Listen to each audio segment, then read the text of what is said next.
Okay, now time. So now we want to start first session of afternoon. The first speaker is Professor Liang Kong from SUSTech Shenzhen Institute of Quantum Science and Engineering.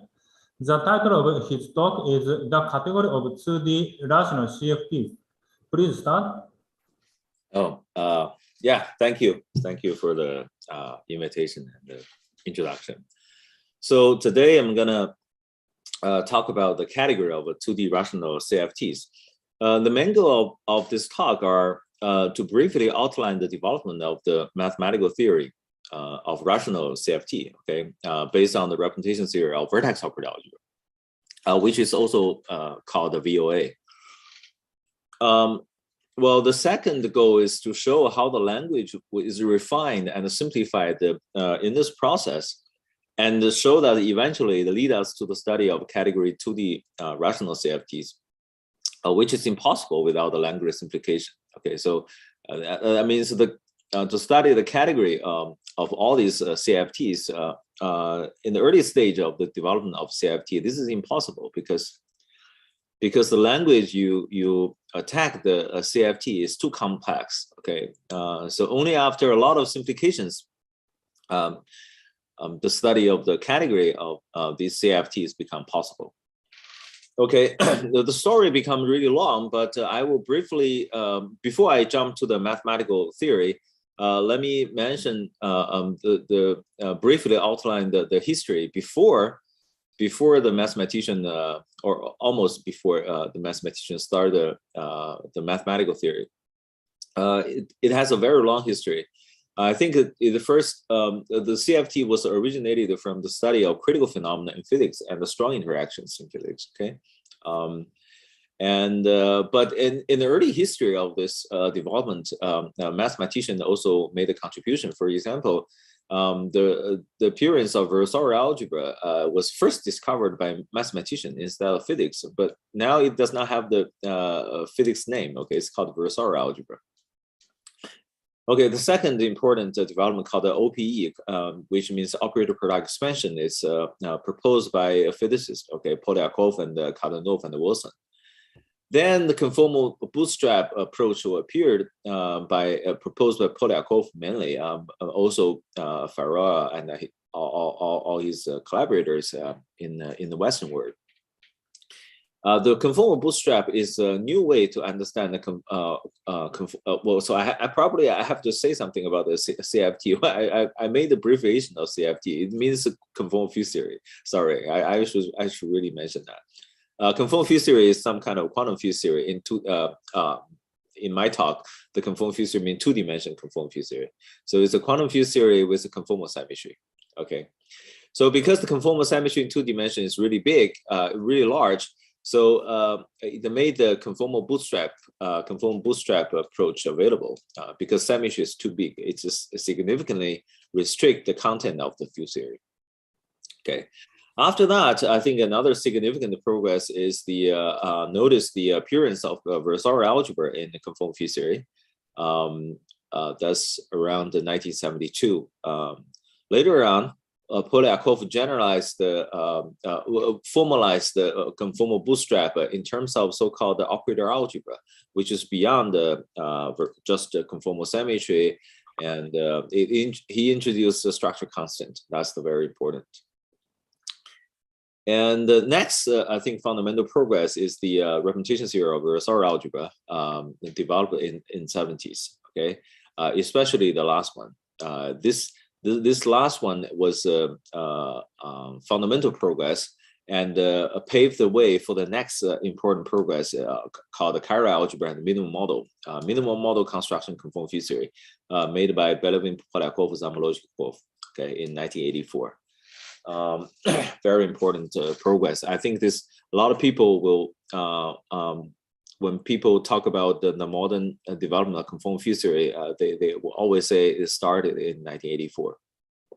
Okay, so after 1984, there is a lot of development on conformal field theory. There are just a ton of them. I'm not going to go through this, but this flood of development was almost stopped by the famous work by Morris Seiberg, in which they introduced the chiral vertex operator and the modular tensor category.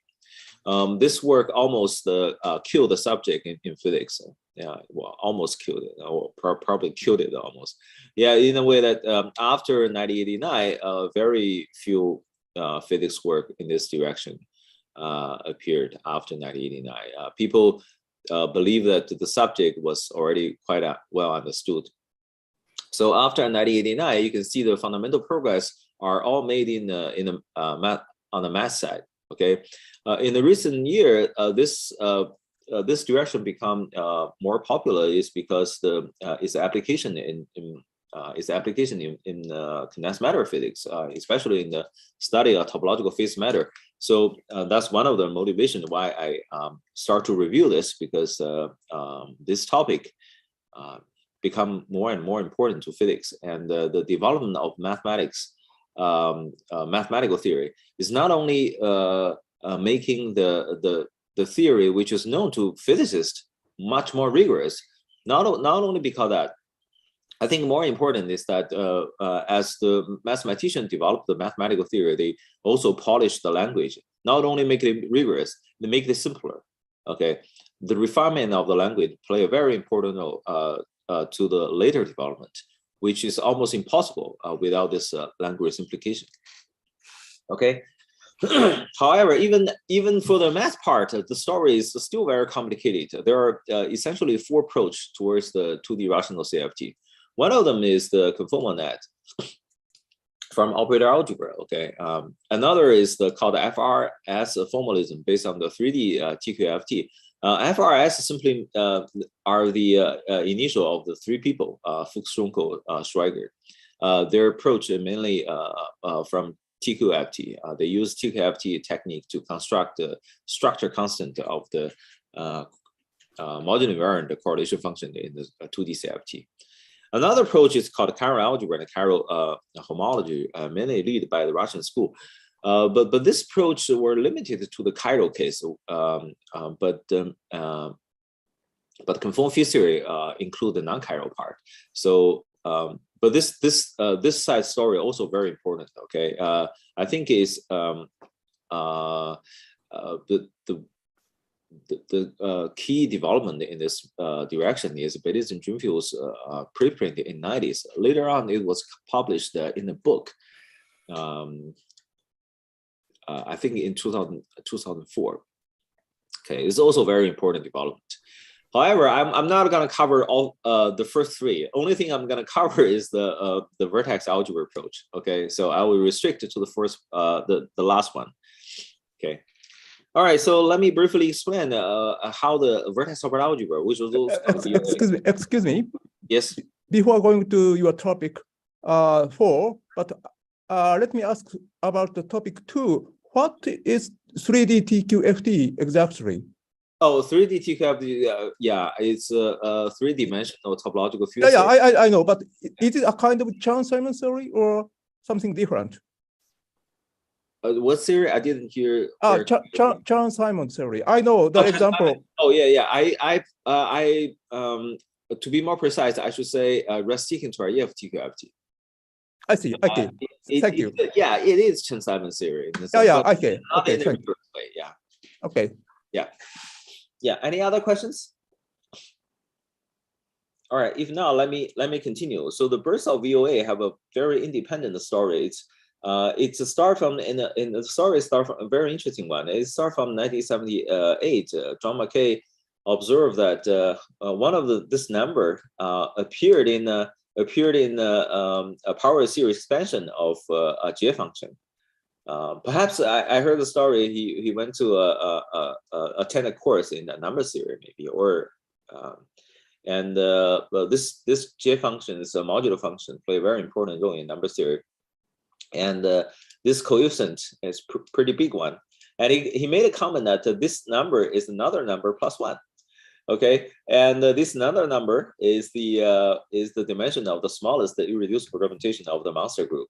Okay, I think people were joking about his observation, saying that, well, you know, we study mathematics. Occasionally, there two number in a different field of mathematics become closer. There's nothing surprise about it, right?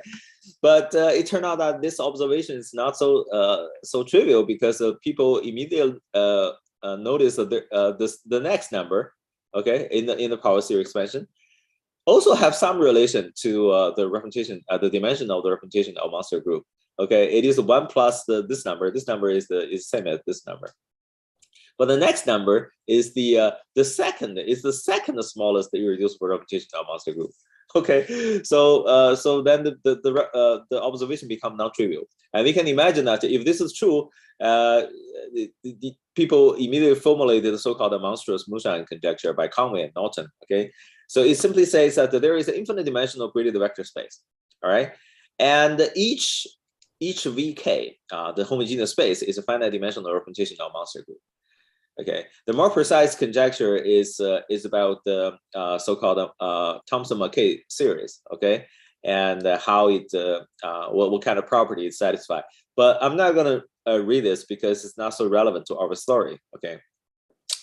So the next important thing is that although we mentioned that it's already mentioned here, it's a representation of monster group, but actually the monster group is not explicitly constructed until 1982. Okay, Bob Grice, the Robert Grice construct the so-called give the explicit construction of monster group. Okay, so I think after this construction, it become more interesting to study so-called monster moonshine conjecture.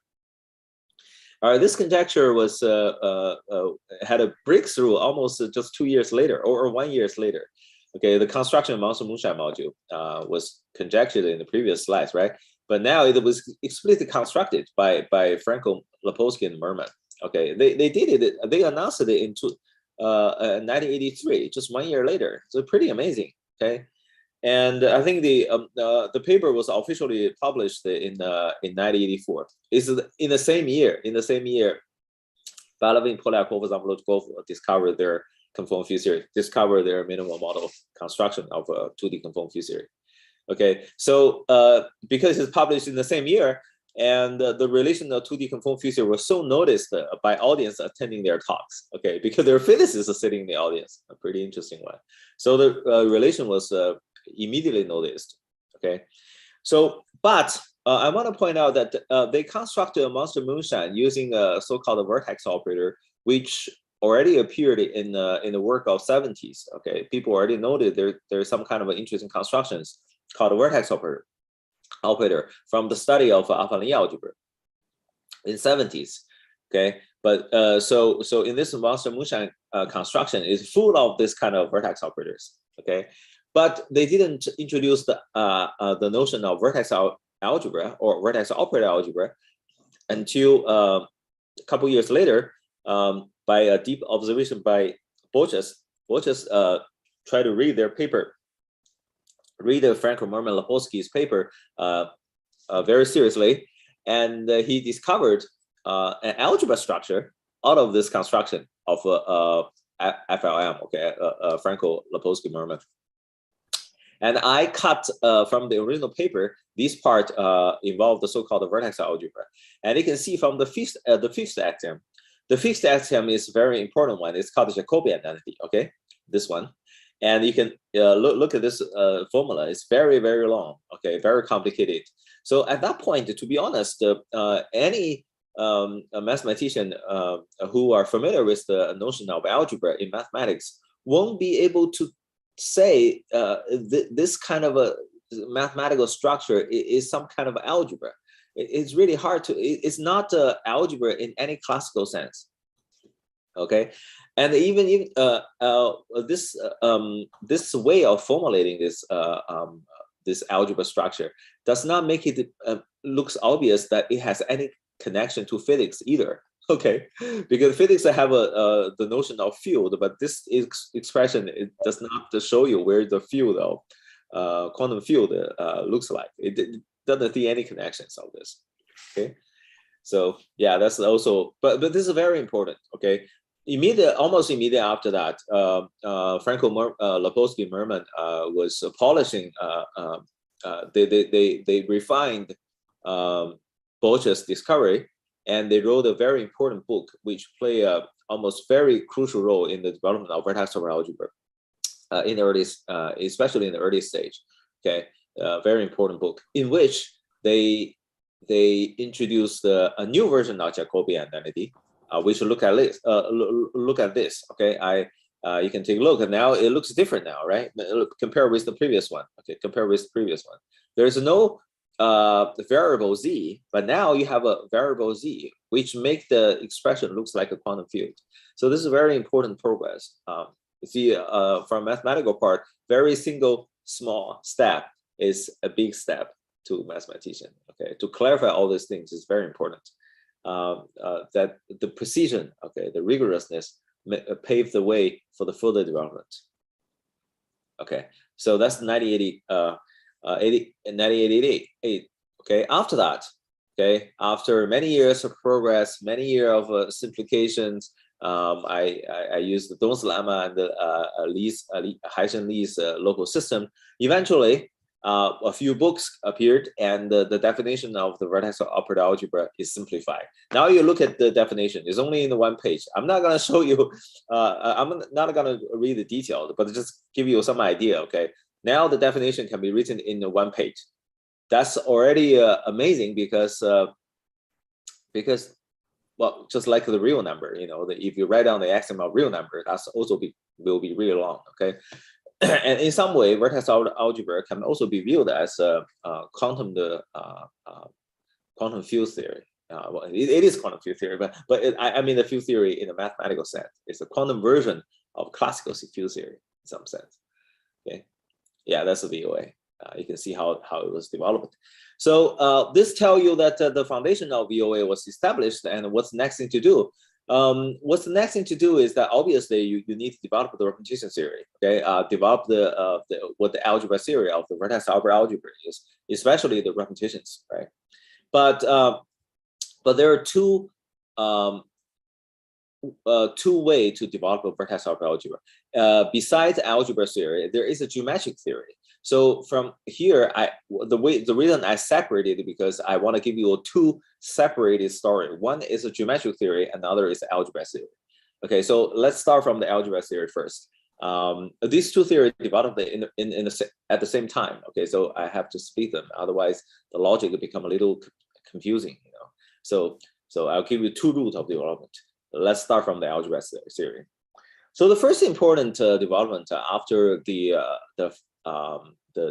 mathematical definition of VOA was established, I think the next important, well, there's the obvious thing one can do is to introduce the notion of modules. Okay, but beside the modules, I think, but you know, the notion of modules is not that hard. It's sort of pretty convenient. You can just do it.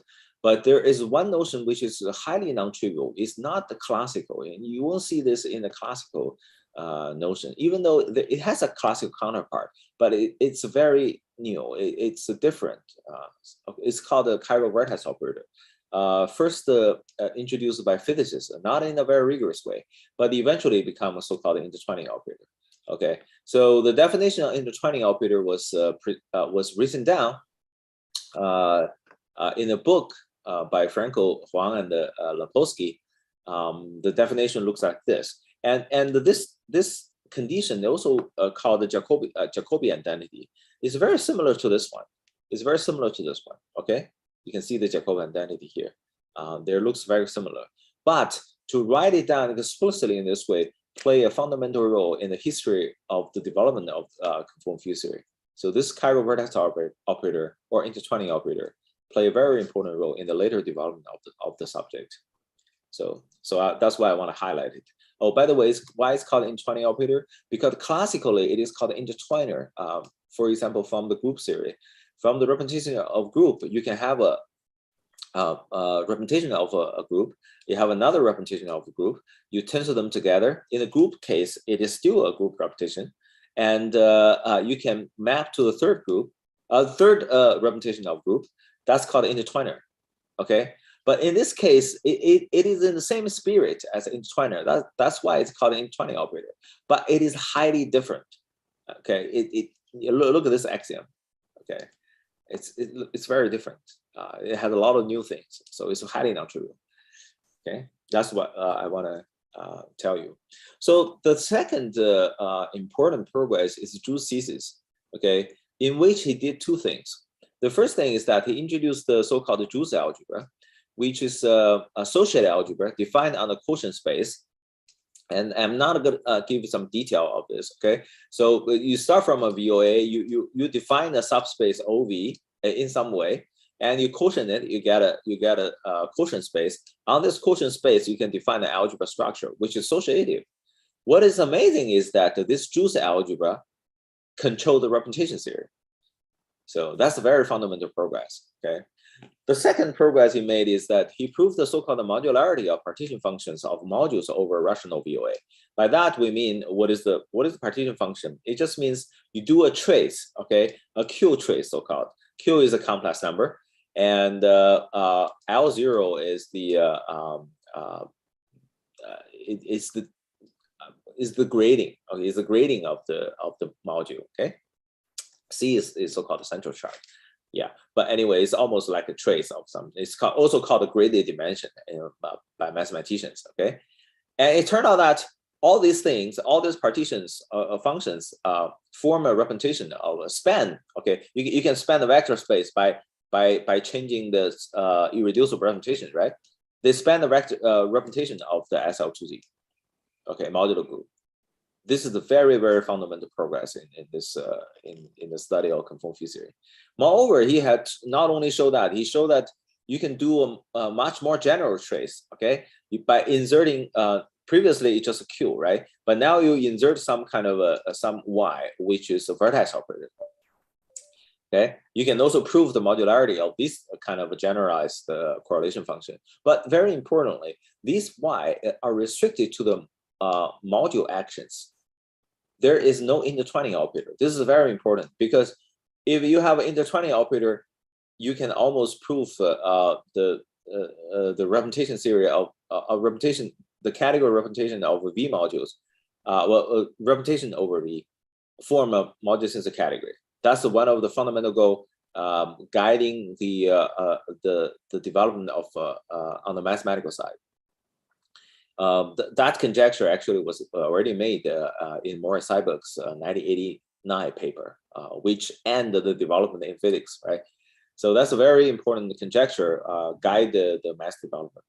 However, after Zhu's thesis, you can still not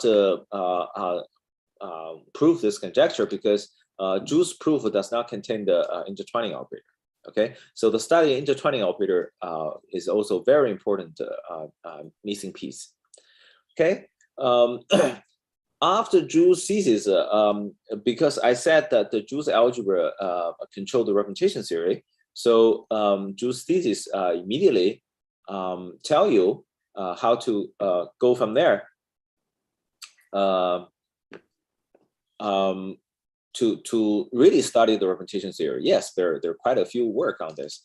For the time reason, I'm not going to go through detail, but you can see for the concrete example, people using Zhu's algebra, they can really study the representation of concrete vertex algebra, okay? Especially from affine, especially from the affine-Lie algebra and the Virasoro algebra, okay, called minimum model.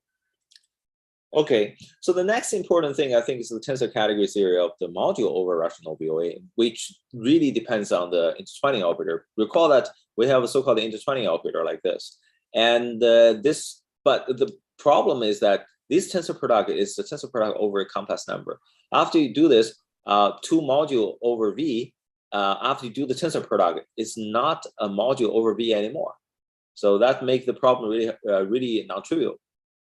So so E. Zhihua and Lepofsky eventually developed this tensor product theory, okay, which usually denote the box tensor product.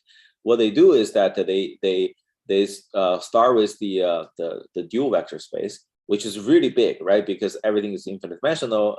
This is a dual vector space, really, really big. What they did is they find a relatively small subspace of this. From there, you can define the tensor product. Okay, that's the basic idea.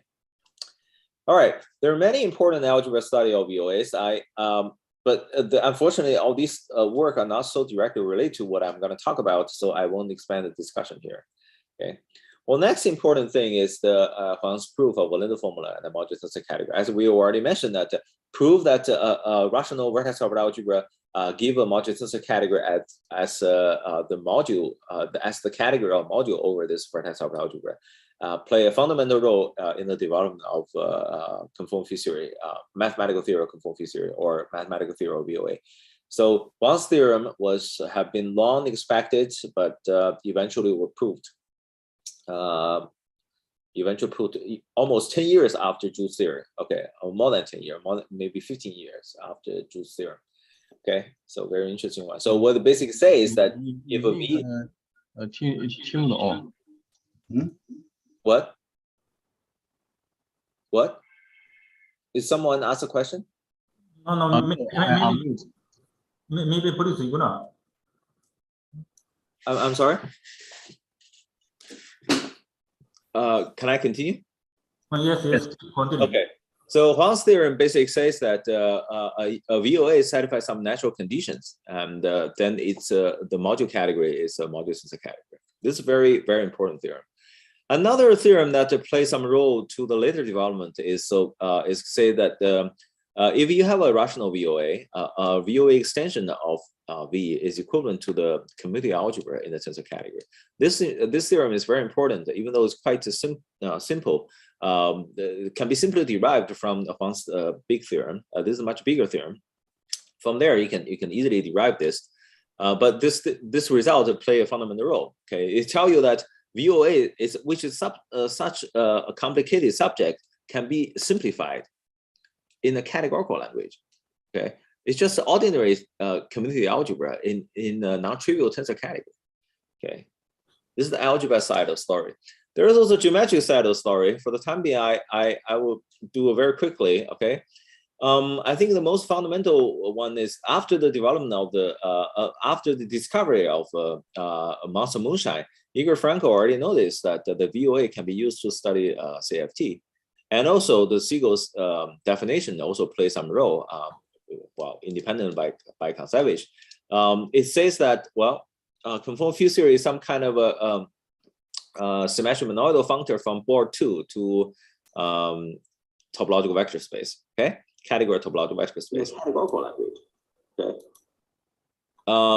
So this picture to give you some idea about this functor, it just says that if you have a destroying the 3 circles, it maps to 3 tensor product of closed string, the Hilbert space of closed string, and the similar for the codomain, right? And the morphism is for the cobordism, it maps to by the functor map to a linear map, linear operator between 2 Hilbert space. Okay.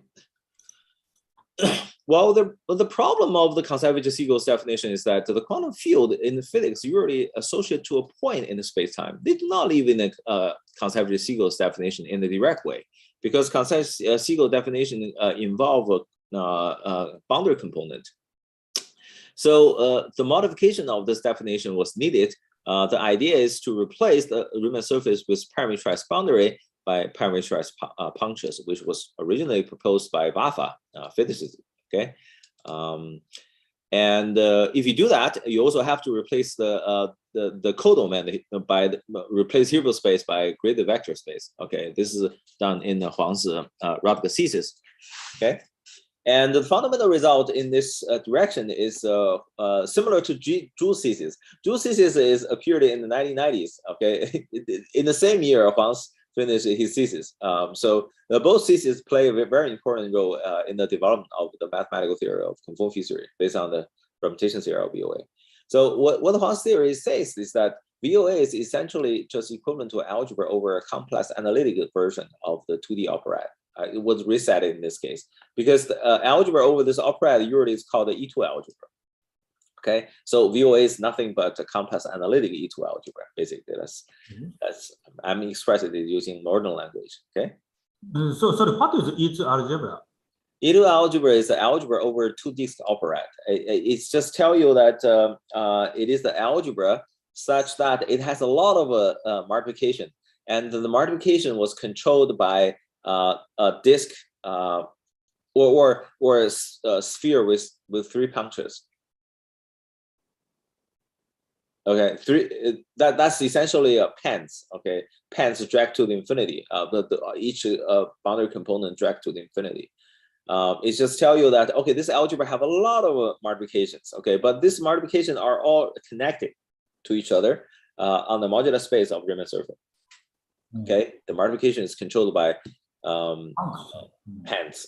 Okay, but it's a puncture, a sphere with 3 punctures. Okay, 2 punctures is coming in and 1 puncture is going out. Okay, that's called operette. Okay, yeah, I won't go through the detail. Let me just skip the detail because I'm just want to give you a bird's view of the historical. Okay. Yeah. Let me skip this. Juan also showed that if you have a puncture to the to sphere, but originally Siegel's definition is a boundary component. How to move from boundary to a real hole can be done via an algebraic version of a completion. So this is very important. Two important work also play an important role for the future development. Okay. And the next important thing is that you can generalize the closest CFT or closed string theory to the open string theory by including open string. That's that's natural development. I won't go through the detail here, but this is one of the important things. However, once you do this generalization, you can really study the boundary CFT and the open string CFT, which is nothing. It catch the mathematical structure on the boundary CFT. That means you can have a boundary field.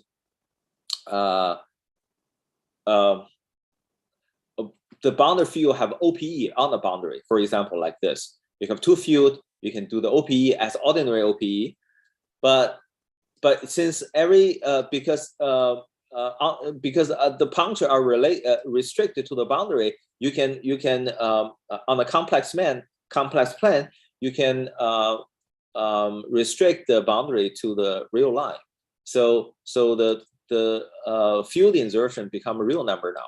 Because they're a real number, you don't need to worry about the multi-valueness. So the power here can be real number. It's not necessarily an integer. Okay, that make the problem looks a little complicated. Okay, so also in the OPE is not necessarily integer. This looks make a lot of algebraists feel like, oh God, this is so complicated, because algebraists in mathematics prefer integer power series, formal variables, right? You study power series, but now it become not integer valued. However, this is a very important observation, because in the development of the conformal field theory, for many years, it stopped the physics to go beyond the integer power. It's really, I think it's really a convention or tradition, okay? But this really stopped mathematicians for many years because of this reluctance to move on to a not so familiar territory. But this is very important, because many or most physics is interesting example appeared in physics involve non-integer power. Okay, so this is a remark. So this is some kind of a real analytic E1 algebra. I just want to make a comment. Okay, it's the 2D with no puncture, with only puncture on the boundaries. That's to make an operette. This is the algebra or operette called the open string VOA. Okay. And you can do further things. Consider the bulk one, which is, the conformal, the VOA is a chiral, but now you can consider the non-chiral version called the full field algebra, which involve not only the complex number Z, but also involve complex number Z bar. This makes the theory much more complicated, but I won't go through the detail, but it's just tell you there is a non-chiral version of VOA.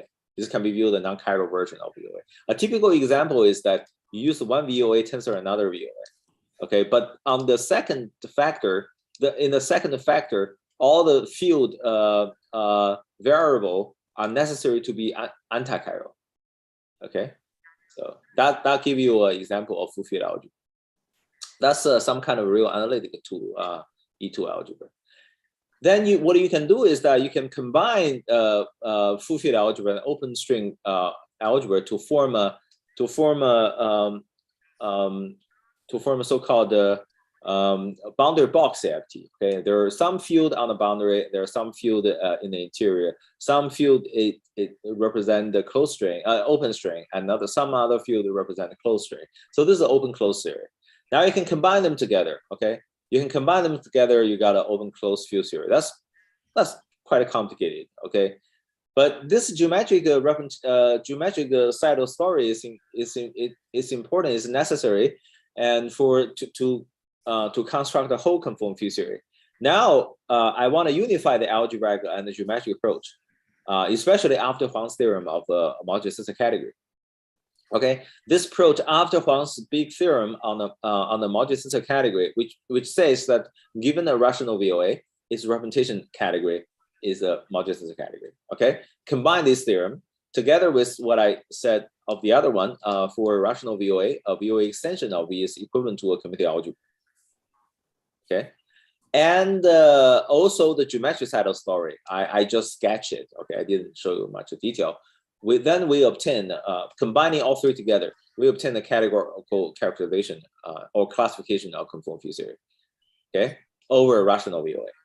Okay, this result was preceded by Fuchs, Runkel, Schweiger in their FRS approach. Okay, in which they introduce simple special Frobenius algebra A in the mod V in the representation category of rational VOA, and use the state sum construction to construct all the structure constants of the CFT. Okay. All right. So let me. But this construction a little complicated. I want to show you an equivalent one. The equivalent classification or characterization is somewhat simpler. So let me present this result. This result says that an open closed CFT over rational VOAV is a triple. Okay, so you have a closed theory, which is a committee symmetric Frobenius algebra in the Drinfeld center of mod V, and you also have open theory, which is a Frobenius algebra in mod V. You also have another data. Another data simply tell you how the open string interact with the closed string. Okay, and satisfy two conditions. One of the conditions looks like this. The third next condition look like this, and it's done. Okay, no more condition. So this is just the simplest mathematical description of the open closed CFT you can get. You can see that they're already quite simple, right? Already quite simple. Yeah, you can even squeeze the size of the font. You can probably squeeze them into one page. Anyway, it's already very simple, but it's not simple enough. Okay, I want to give you some idea that physicists might get horrified. How could this be possible? Because the mathematical structure of a conformal field theory is very complicated. For example, the Carty condition. Look at this. The Carty condition looks like this, right? How it was derived? It was derived by a real geometric condition. The Carty condition says that two cobordisms are essentially the same. I'm not going to show you why it's the same. But on the left side, it's only involved open string, because this says the open string split into two open string and the switch order, okay, change positions, then fuse again. This is only involve open string, but this involve closed string. It says that the open string map to closed string, then map to open string. So this is non-trivial condition, okay? But if you write down the non-trivial condition, well, it looks like this. It's very complicated, okay? So what the mathematician will do, I want to emphasize that this condition have never been written down in physics literature. Only a weaker version was written down in physics literature, okay? I guess it's only because it's too complicated, so it's never written down. But once it was written down, using the mathematical theory, it will eventually simplify to this one, okay? So the language simplification is very amazing, okay? Only after you can do that, a lot of things can be proved.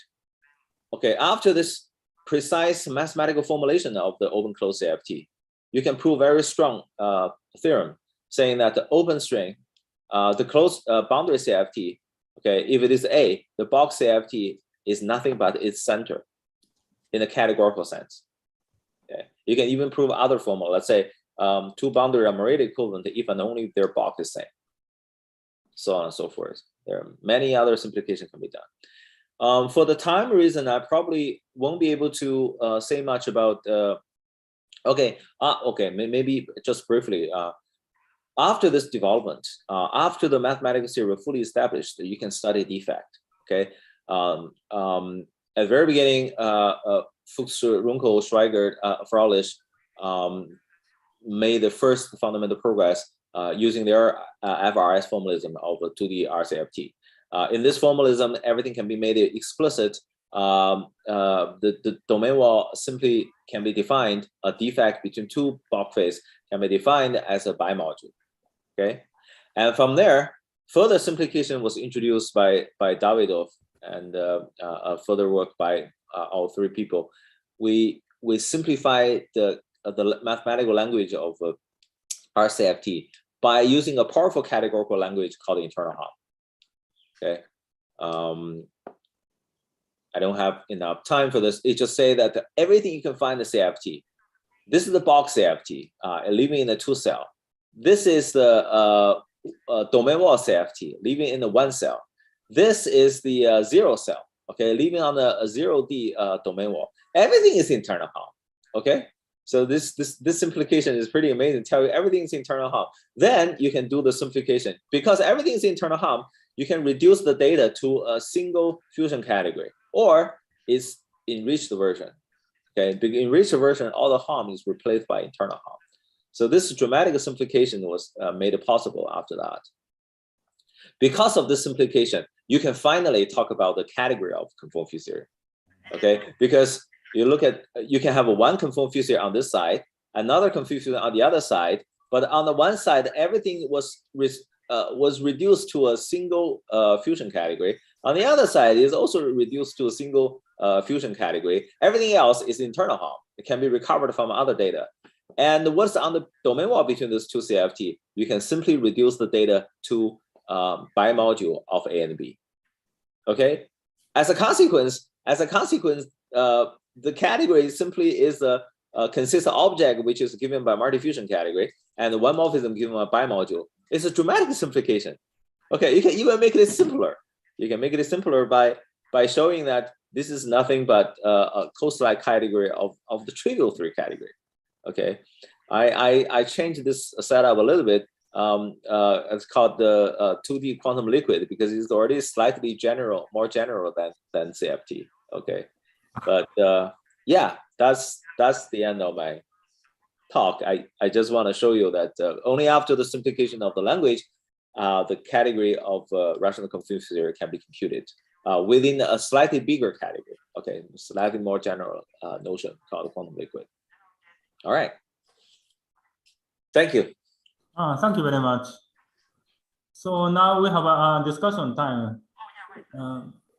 I want to accept a similar question and comment.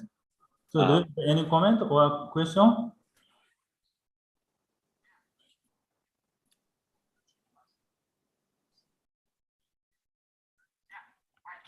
Yeah, excuse me.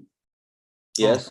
In some OP formula in your talk, there appears some real parameter K, right? Their parameter of K, what do you mean? K, yeah. In some OP formula, which appeared in your during your talk, some real parameter K appears, not even rational number, right? Oh. So I'm wondering why such irrational number appearance irrational number is consistent with rationality of VOA. Oh, yeah. I need to apologize for the rational CFT. Only the rational number appeared. When I write this slice, this slice is not restricted to the rational case. Okay. So rationality requires parameter K is rational number. Rational number. And so another question is, do you know the example where not irrational number K appear? Example of CFT where you need irrational number K? Well, to be honest, I don't really know. But that's only mathematical possibility? Yeah, it's only a mathematical possibility. I don't really know any example that K is irrational. Let me see. But I believe that if you work with the Heisenberg, if you work with Heisenberg VOA, it is possible to using irrational K to construct an example of open string VOA. I haven't tried that, but I believe that's possible. I haven't tried that myself because that theory is definitely irrational. Not only irrational. So on the level of a VOA, you can make it the theory really wild. But if you want to prove convergence of a higher genus, you have to restrict to rational. For now, at least. But for irrational, you probably still need some cofinite condition, which is in order to prove the convergence of a higher genus correlation functions. Yeah. So if K is really wild, I doubt that you can prove the convergence. But if you only restrict to genus 0, it's possible. I think it's possible to have an irrational number. But that's just my wishful thinking. I don't really have any example. Yeah. Okay. Thank you. Yeah. You're welcome. That's a very good question. That's to prepare this talk, I really should say K is a rational number because I restrict my talk to rational case. Yeah, this causes confusion. So I apologize for that. Other question? So I have a very fundamental question. So you use somehow skeleton. So what is the topological skeleton? What is the example of skeleton? What is the example of what? Skeleton. You often use this term skeleton. No, I didn't. No, I didn't get to what's the word? Kyoto? Skeleton. A skeleton. Oh, the last slides. Yeah, because I skipped too many things. The skeleton was introduced in the previous slides, but I think I looked at my watch. I don't have time to explain it. What happened is this, okay? If you look at the structure of conformal field theory, it contains a lot of data. But however, a lot of them can be summarized by using the category. Okay, so if you realize all the data of rational CFT, you need a VOA. Okay, but all the rest of data can be summarized using categories. So either they are object in the fusion category, and or their internal harm in their dream field center, like all this. So all this internal harm are living in the dream field center of B. They're categorical. They can be categorically defined. So what I call the topological skeleton is that if you ignore the VOA, everything else are categorical. So I will give a name for this categorical data. I will call it the topological skeleton. Okay, then the topological skeleton can be dramatically simplified because if you ignore the VOA, everything else are categorical. And the data can be rebuilt from a single data of fusion category. That's make the simplification so dramatic, such that one are able to talk about the category of rational CFT. If you have if you include the rational CFT in this language, then you are in trouble. It's very difficult to talk about what the CFT means because there's so many data in it and how to define the category of CFT. That's become a difficult. Okay, so only after this simplification, dramatic simplification, you can make life much easier to talk about to study the category of them, and eventually you can even prove that category is the subcategory of this one. The subcategory, the category of all rational CFT is a subcategory of this very simple category. Of the three vectors. Yeah. Thanks very much. So other comment or question? Maybe there is no comment. Thank you very much. Okay, thank you. So then in the next session, Conrad become the session chair, and who is the next speaker? So I will be the chair only for the next speaker, right? Because no. Next. Just a moment. You are a chair of next two sessions until January, right? Yeah. Yes, because only the speaker of long talk become session chair. Yeah, sure. I'm gonna chair the next 2 sections, right? Yeah. Yes. Okay. Next, Problem. Yeah. So we'll come back. What? We almost need to come back in 1 minute, right? Yes, only 1 minute. So only 1 minute. I see. So our next speaker is Bias. Can you share the screen now? Okay, can you hear me? Yeah.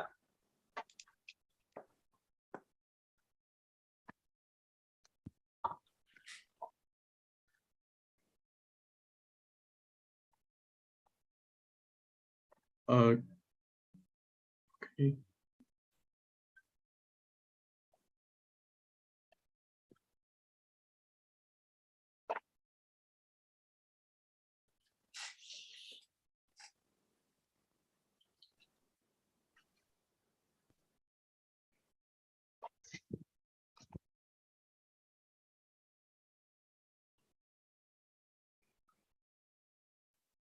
Okay, let me take a look at the time. Yeah, I think it's 2:20 now. It's good time to start.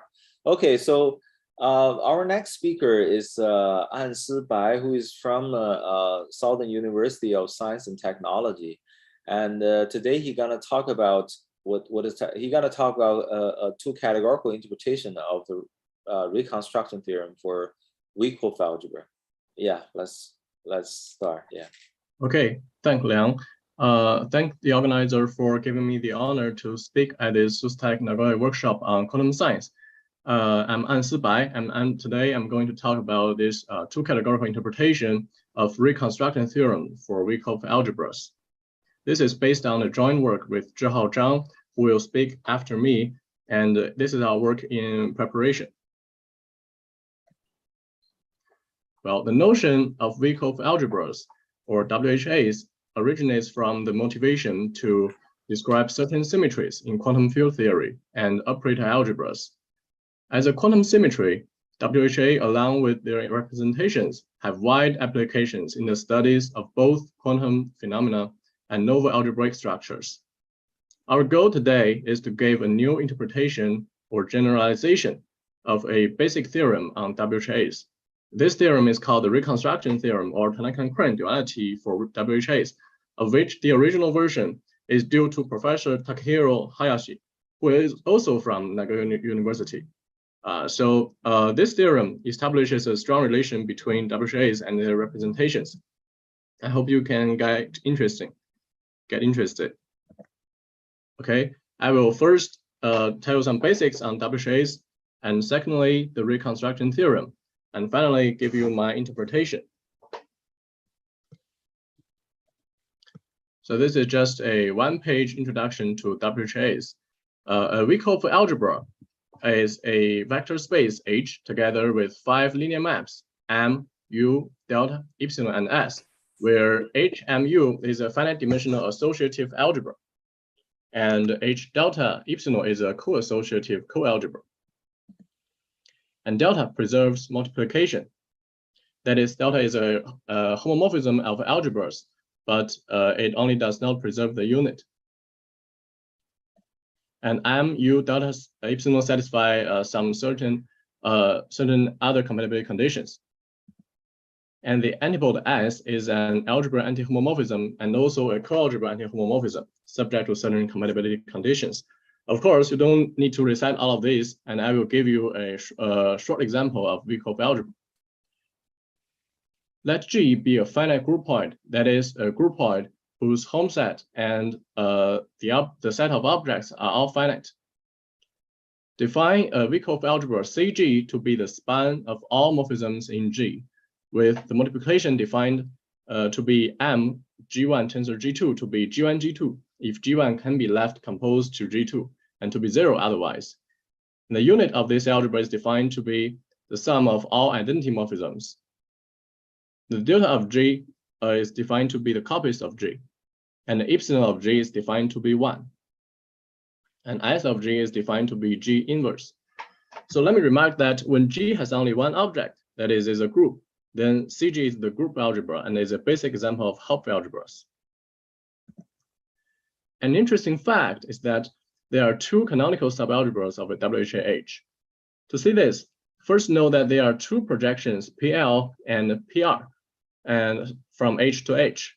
And here we used Swiller's notation, delta 1, and to be 1, 1, tensing 1, 2. For example, in the expression of PL, we map X to the following element in H.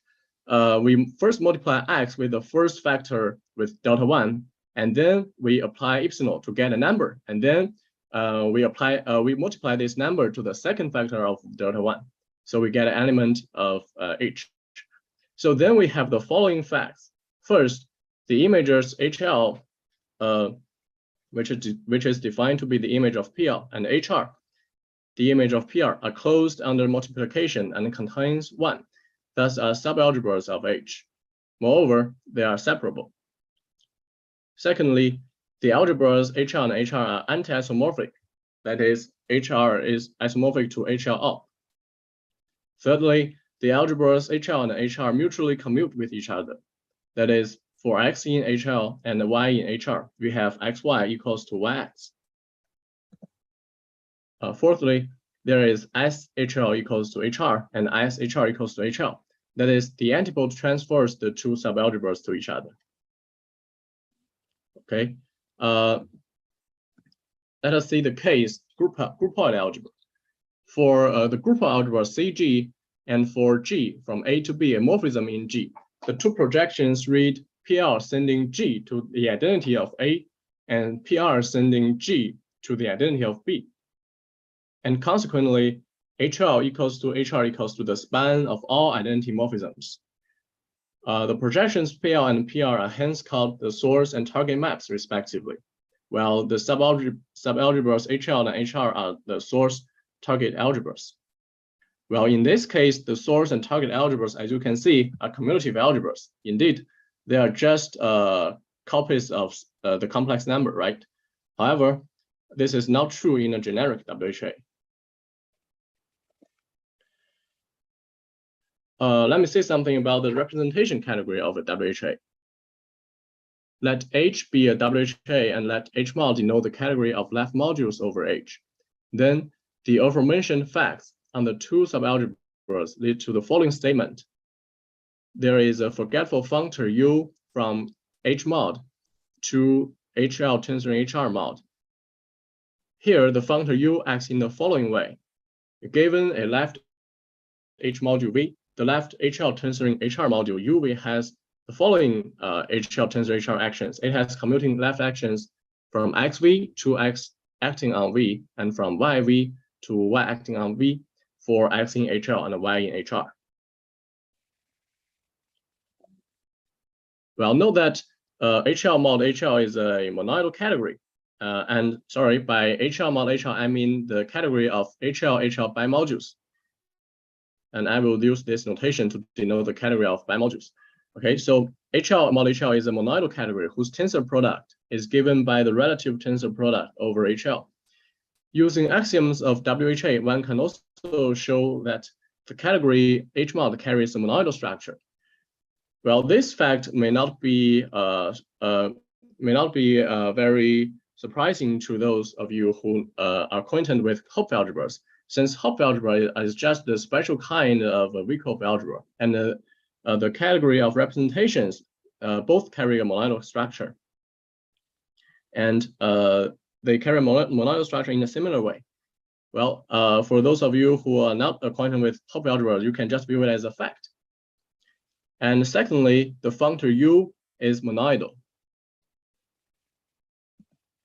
So we are now prepared to introduce the reconstruction theorem.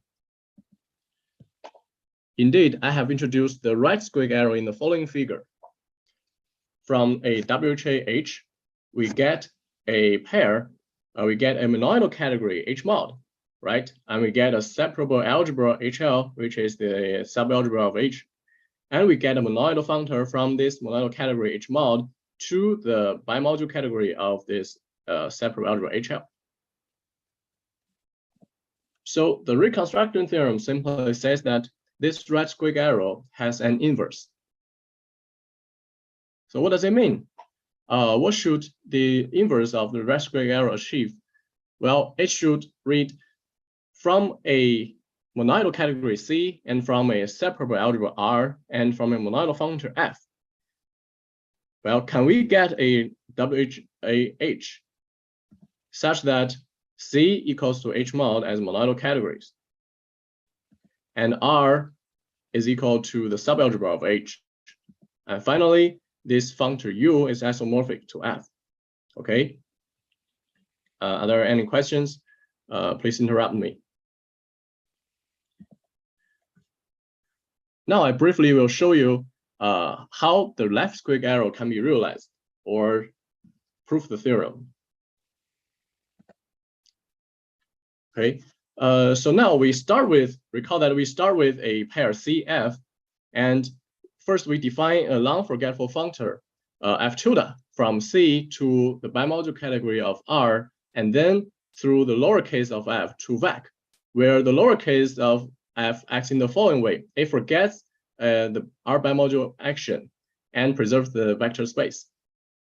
Then there is a standard construction which defines H to be the endomorphism algebra of F tilde, such that H mod equals to C as categories. And this is standard and does not involve Wyckoff algebra. So it still remains to give the Wyckoff algebra structure on H. However, I will skip most of it and only get you to see that there are two subalgebras of H, isomorphic to R and R op respectively. For R in R, define natural transformations R sharp and R flat from F tilde to F tilde as follows. For an object X in C, we define the component R sharp X to be the linear map from F tilde X to F tilde X, sending a vector V to V acted by R on the left. And we define R flat X to be a linear map F tilde X to F tilde X, sending a vector V to V acted by R on the right. And here, the left and right actions of R on V is defined in the bimodule Fx. And recall that Fx and F tilde X are the same as vector space. So we can view a vector lowercase v both in Fx or in F tilde X. And then we define sets. The uppercase R sharp to be the set of all R sharps, and R flat to be the set of all R flats. Then it is now hard to see that R flat and R sharp in H are subalgebras isomorphic to R and R op respectively. Now, surprisingly, if we work out all structures of H, which allows us to compute HL and HR, then HL equals to R sharp and HR equals to R flat. Thus, we have the functor U is isomorphic to the functor F. So we have shown the left square arrow comes. We have shown one side of the cosine inverse, right? The other side of the cosine inverse is not hard to verify, and we leave it to the intrigued audience. And up to some technical issues, we have proved the reconstruction theorem. That is, we have reconstructed a Wyckoff algebra H from a pure categorical data F from C to R bimod. So for the rest of time, let me give you an interpretation of this theorem. I want to emphasize that this reconstruction theorem is essentially a two-categorical phenomenon. Define the following two-category 2-vec. 0, 2, 1, and 2 morphisms are separable algebras, bimodules, and bimodule maps, respectively. Well, more precisely, we define the one-hom category from R to R prime to be the category of R prime R bimodules for separable algebras R and R prime. And here is just a convention where you put R prime and where you put R. And I choose this convention. And composition of one morphisms are given by relative tensor product.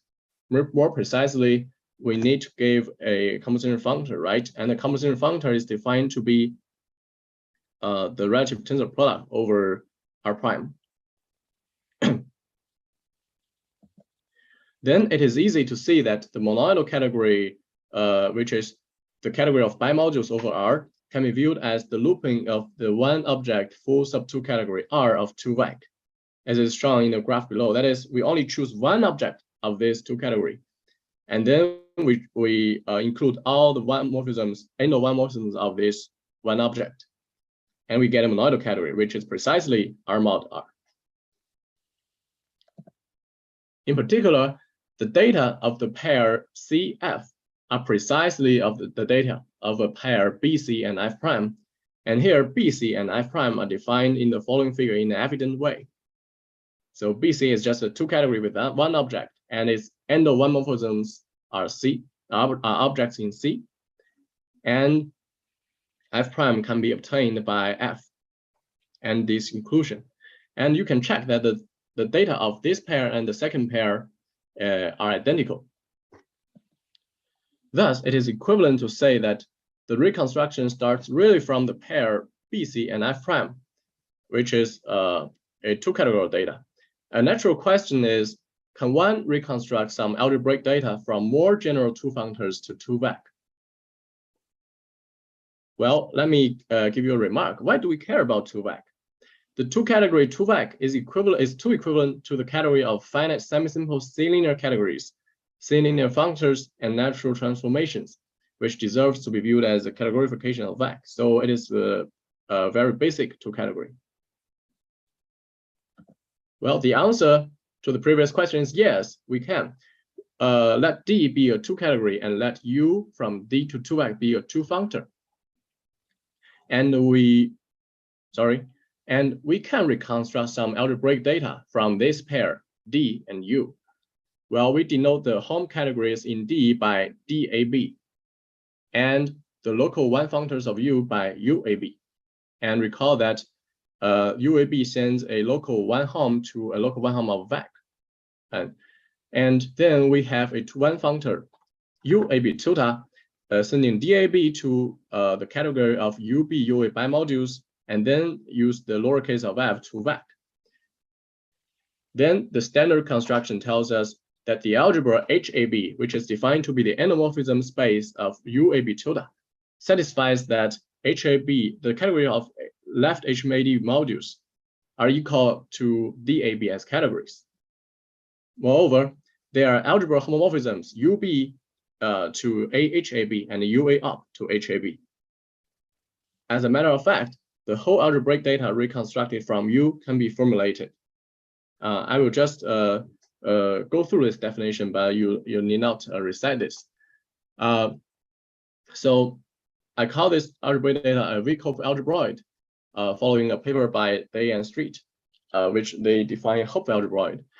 So a Wyckoff algebroid H consists of the following data: a set of objects of H, and for objects AB in of H, there is an algebra HAB, and for objects ABC, a generalized comultiplication delta ABC, and for a counit epsilon A from HA to K. And for objects AB, a generalized antipode SAB, sending HAB to HBA. And this generalized comultiplication delta AB and the counit epsilon make the co-associativity and co-unitality hold. So the set of HABs indeed forms a co-category. And they satisfy some other compatibility condition that I will not go through in detail.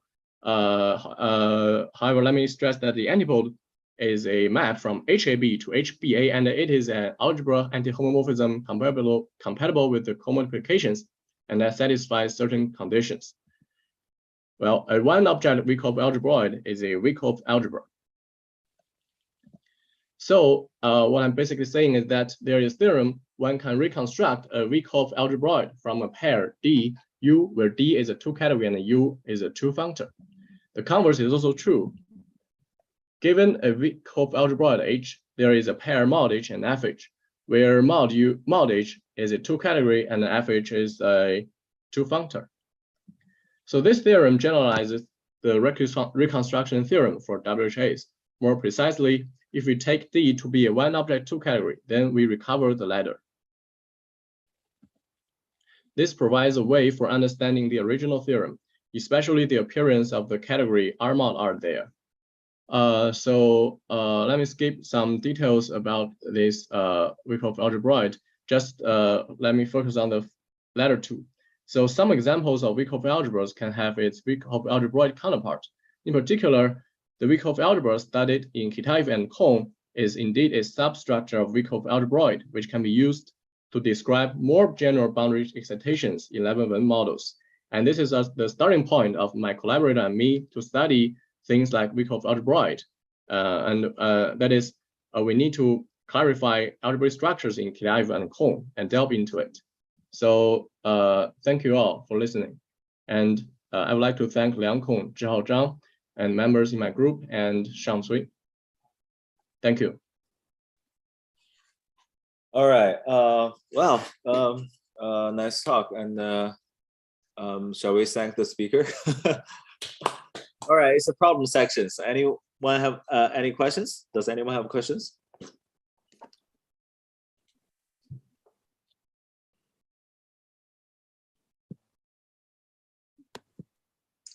I'm Takahiro Hayashi. Nice talk. And I think your construction have Nice to meet you. already have an example. Someone write a paper probably related to your work. More concrete situation. Someone constructs some kind of algebraic system like you. But I'm sorry, and I cannot remember the paper. Okay. The name of the paper. Sorry. Oh, I see. Around what year? Is recent or many years ago? Many years later. Many. Before. Oh. I see. Thank you. Do you have any keywords to? Sorry, I try to remember, but I need more time. So sorry. Okay. Thank you. I will be glad to hear that there is a similar work, and I'm glad, and you can tell me later. Yeah. And I think probably you know there's a generalization of Wyckoff algebra. Wyckoff algebroid. So your name is, I think, Hopf algebroid is not a good name. What you mean is that my Wyckoff algebroid already has another meaning? Yeah. By Okay. algebroid and Hopf algebroid they are some kind of generalization of Wyckoff algebras. Okay. I will check that. Yeah. I already heard something like Hopf algebroid, and I think that Hopf algebroid already have some meaning, but I haven't seen Wyckoff algebroid. But I will search it. Thank you for your comments. I think that the name is there are a lot of confusion about the name because Wyckoff algebra also have a name called a quantum groupoid, right? Yes. So, yeah. So in that spirit, if you apply that spirit, you will get the quantum groupoid, doubleoid, right? Yeah. Anyway. Yeah, indeed. All right. Any other questions?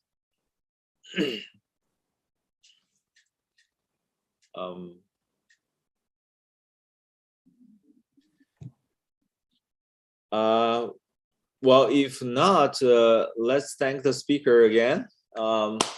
So we can take a few minutes break before the next talk, which will come in 7 minutes, I think. Yeah, we will start. 6 minutes. We will start from 2:50. All right. So, yeah. See you guys later.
So is the next speaker here? Let me take a look. Yes. Oh yeah. Can you share the the screen now? Do a little preparation. Yeah. Oh yeah, very nice. So may I ask how to pronounce your name? Shintaro Yanagida. Nagaji. Okay, Nagaji.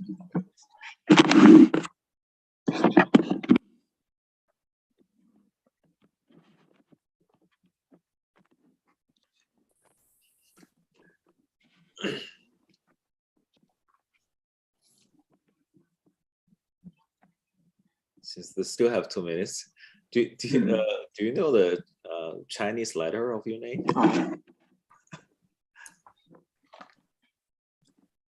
Or is that easy to type? From Wait a minute. Okay.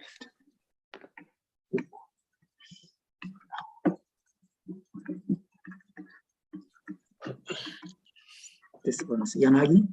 Oh, I see. I see. I see. Yeah. I see. I see. Yeah, got it. Very nice.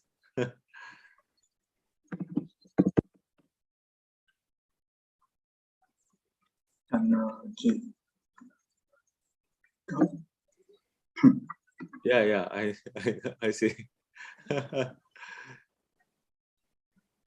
I see. Oh, that's very nice.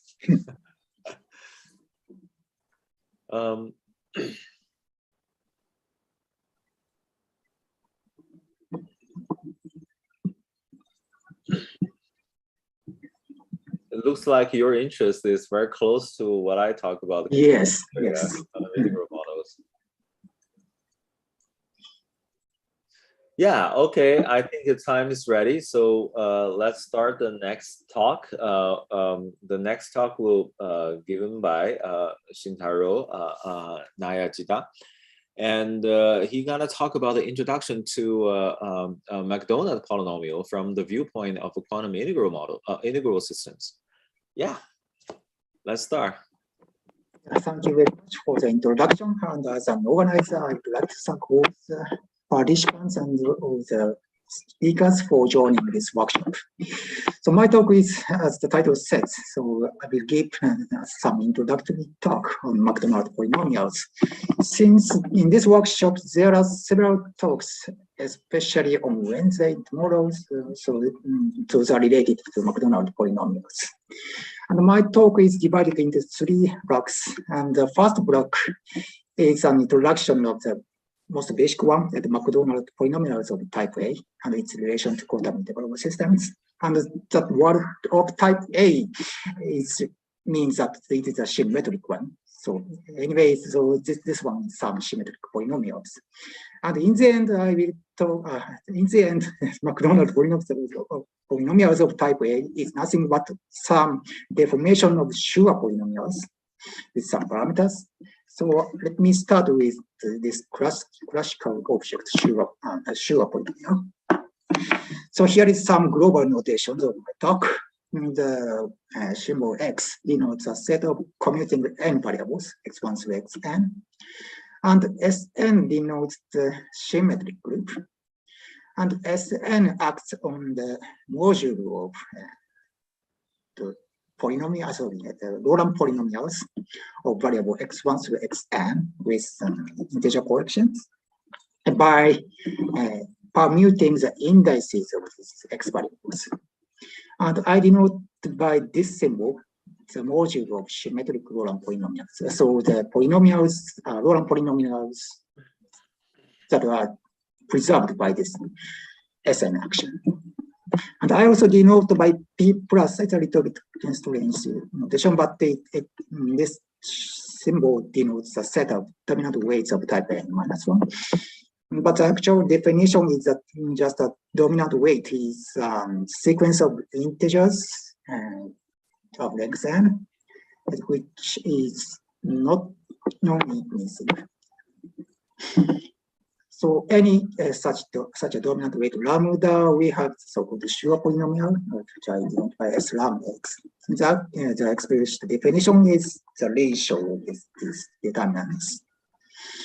And it is known that these sure polynomials form an orthogonal basis of this module with respect to the inner product given by some integral over the algebraic torus of dimension n with the weight function given by this expression. So anyway, we have some inner product and sure polynomials are orthogonal with respect to this inner product. And some of you may wonder why we are considering the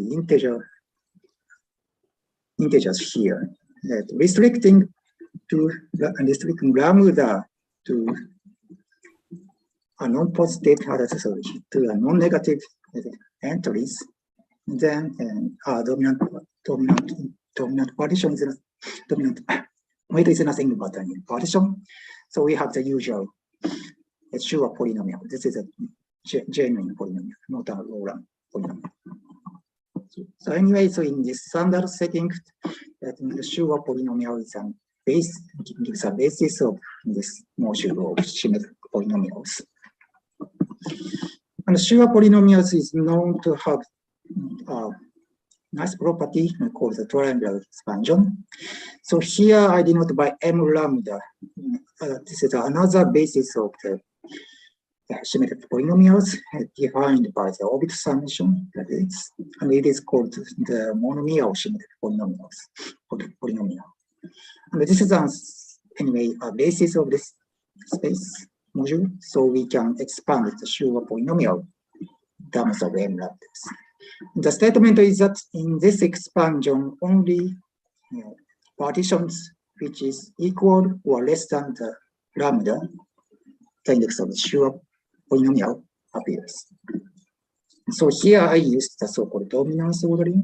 And this is the definition, and this is defined by this expression. But anyway, we have some ordering, and on that ordering we have this lambda or something less than lambda terms appears in expansion.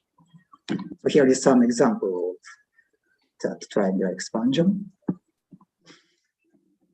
Sure polynomials in terms of symmetric polynomials. So this is a property of sure polynomial. But I want to note that we have how to say. So anyway, so we have two properties of sure polynomials. The one thing is triangular expansion, and another is orthogonality with respect to the inner product. But these two properties can be used to define uniquely the symmetric polynomial S lambda. So these two properties give some characterization of the sure polynomial.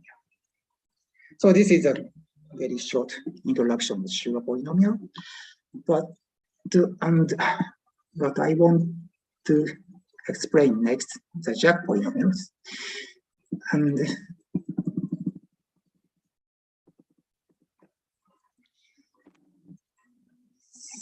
so in a nutshell, Jack polynomial is some deformation of sure polynomial. So here is some formal definition. So Jack polynomial associated with a partition lambda having some parameter beta. This is a complex parameter denoted by the symbol. Is a symmetric polynomial which is uniquely determined by the two conditions, the properties. The one is the triangular expansion, and the other is the orthogonality. So these two properties are the same with similar to this sure properties. But here in the orthogonality, I used a deformed inner product, deformed by the parameter beta. So I switched the inner product 1 to some inner product beta.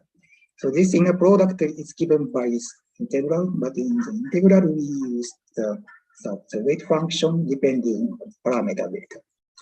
So we have some deformed inner product, and accordingly we have some deformed basis of the symmetric polynomial space.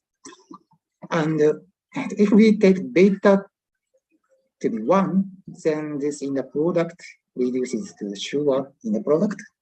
So by the definition, the Jack polynomial whose parameter beta is set to be 1 is nothing but sure. So we see that Jack polynomial is a beta deformation of sure polynomial.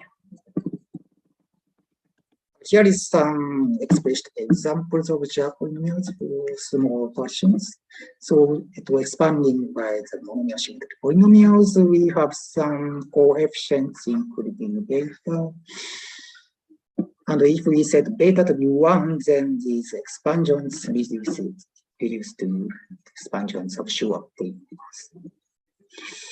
And one bad news is that unlike the sure polynomial, which was defined as the ratio of determinants, the Jack polynomial has most simple formula. There exists some expressed formula, but that is a little bit complicated one. A nice news is that the special case, the one variable case, we have some expressed formula in terms of the Gauss hypergeometric function or series. So in the one variable case, so n is set to be 1, then the index lambda, a partition, is nothing but non-negative integer L. So let me rewrite lambda by L.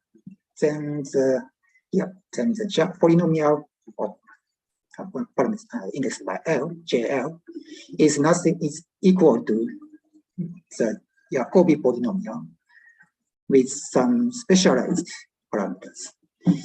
The Jacobi polynomial is defined by this expression. So 2f1 denotes the Gauss hypergeometric series. And here we have two parameters, alpha and beta. The L denotes the degree of the polynomial. So anyway, so we have a non-positive entry in the 2f1. So this series terminates, and we have some polynomial object L. So this is a definition of Jacobi polynomial with parameter alpha and beta. So this is a hypergeometric polynomial, and it satisfies some orthogonality with respect to some product. So it is called hypergeometric orthogonal polynomials.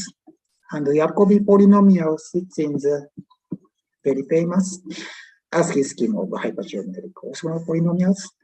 This diagram. And here is the Jacobi polynomial. So anyway, a Jack polynomial of one variable case is some specialization of Jacobi polynomial in the system.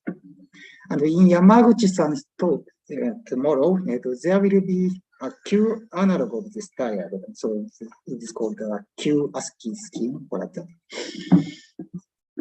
So anyway, what's going back to the general the Jack polynomial of multi-variable case, I want to mention another characterization of the polynomial. I have explained the characterization using triangularity and orthogonality. And instead of orthogonality, we can also use the eigenproperty as a characterization of Jack polynomials. Here, eigenproperty means that Jack polynomial is an eigenfunction of some operator denoted by HCS, and the HCS is given by this expressed formula. So it is anyway some differential operators having parameter beta, and so it is named the gauged curve Sutherland Hamiltonian. I will explain why what this terminology means, but anyway, let me proceed to this topic. So HCS, it is some differential operator, sits in an infinite family of mutually commuting operators, O1, O2, 3, and OK in general is defined by this expression, built up by the so-called rank operator. And in fact, Jack polynomials J lambda are joint eigenfunctions or simultaneous eigenfunctions of this family of operators. Okay, so J lambda is simultaneous eigenfunction. So okay, J lambda, then the result is J lambda times some complex numbers. So J lambda is an eigenfunction of all the operators. Now in the next slide, I want to explain this terminology, Karl-Sutherland Hamiltonian. So it is related to some explicit quantum model, quantum dynamical model. In 1971 paper, Sutherland introduced the so-called Karl-Sutherland quantum Hamiltonian, given by this expression and denoted by H prime. So here. So this original Hamiltonian describes some quantum mechanics of n particles on a circle list with the interaction potential proportional to the distance of the squared distance of two particles. So this is a potential. And so this H prime, the original Hamiltonian, quantum Hamiltonian, was introduced to quantize the Karl-Mozart classical integrable system. And this is a very famous integrable system. But anyway, the original Hamiltonian H prime has a ground state psi 0 given by this formula. So modding out by this psi 0, we have the gauged Hamiltonian HS. So this is a gauged Hamiltonian HS. So HS and the original H prime JS related by this relation. And going back to the Jack polynomial, and recall that in Jack polynomial is an eigenfunction of HCS. So Jack polynomial for general function lambda describes some excited states of this quantum system. So this is the physical meaning of the Jack polynomial. Now I finished the introduction of Jack polynomial, so I want to go to the McDonald case. But in McDonald, polynomials are also introduced as some eigenfunctions of some operators. And then, so we need some that operators. To do that, I should mention very important work of Rasmus on 1987 paper. So he introduced what is now called the elliptic Wissner's operators. So this is a Q difference operators with elliptic function coefficients. So the expressed form is like this. So he introduced n operators denoted by dx r. So this operator acts on the functions of x. And it has three parameters, q and t and p. So let me explain the meanings. The parameter q appears here. TQXI denotes the shift operator, multiplicative shift operator on xi. So the variable xi is multiplied by the shift parameter q in the function. So here is some q difference part, the q shift part, and we have some coefficient. Here theta denotes some theta function, and this theta function has elliptic node p. So p is some elliptic parameter. Okay, p appears here, and the third parameter t appears here. So anyway, the operator dr, the operator has three parameters and acting functions on x. The statement of Wissner's is that this family of operators commute with each other, so we have this relation. And there is a big problem to find and study the joint eigenfunctions of this family of commuting operators, but there are very important progress on the problem, but let me skip this point and go to the McDonald case. McDonald operators is defined to be some degeneration limit of the elliptic Wissner's operator. So recall that Wissner's operator drx has a parameter p, elliptic parameter p, and we take the limit of p to 0. Then we have some operator having only parameters q and t. And using that from the definition of theta functions, we see that we can calculate this limit. The result is like this. So there's some rational equations up here. Since elliptic operators are commutative, this degenerate operators also commute. So this is a thing. But here is some non-trivial fact of this. So in this McDonald operators preserve the space of symmetric Laurent polynomials. So this point is a little bit non-trivial. Then using the dominance ordering, we can find the basis of this space of symmetric Laurent polynomials, satisfying some triangularity of expansion in terms of symmetric polynomials, and the join the eigenproperty with respect to the McDonald Q difference operators. So this is some eigenvalues. So this basis is that this is nothing but McDonald polynomial of type A. As in the case of Schur and Jack, the McDonald also satisfies orthogonality, and we can use triangularity and orthogonality as another characterization of McDonald polynomials. And here we should use some in a product depending on the parameters q and t. The actual the weight function of the inner product integral is given by this formula. So the q and t are here. And here is some explicit examples of McDonald polynomials expanded by monomial polynomials. So here are some here in the expansion coefficient, some rational functions of q and t appears. And from this expansion or from this weight function of the product, we can see how this McDonald polynomial behaves and parameter specialization or parameter degeneration.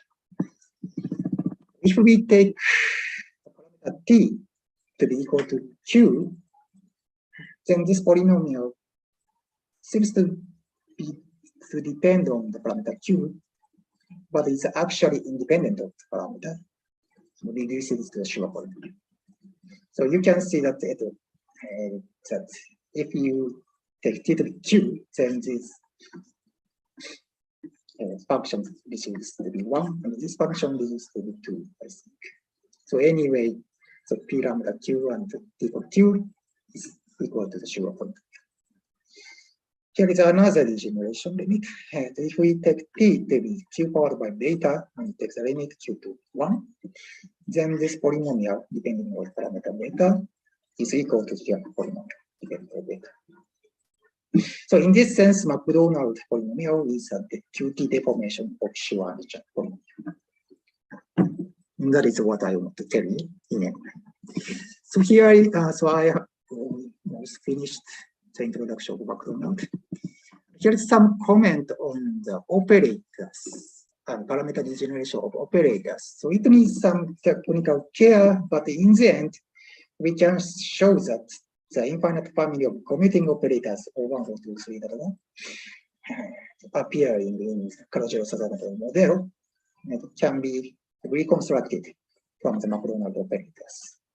Using the operator algebra denoted by QT here, and this algebra is what is called the quantum toroidal GR1, and also called the Dino-Karamiki algebra. And this algebra will appear in Pan-Constant Stockholm Wednesday tomorrow, I think. So anyway, I finished the introduction of the McDonald symmetric polynomials. So time's up. So let me proceed to the second part.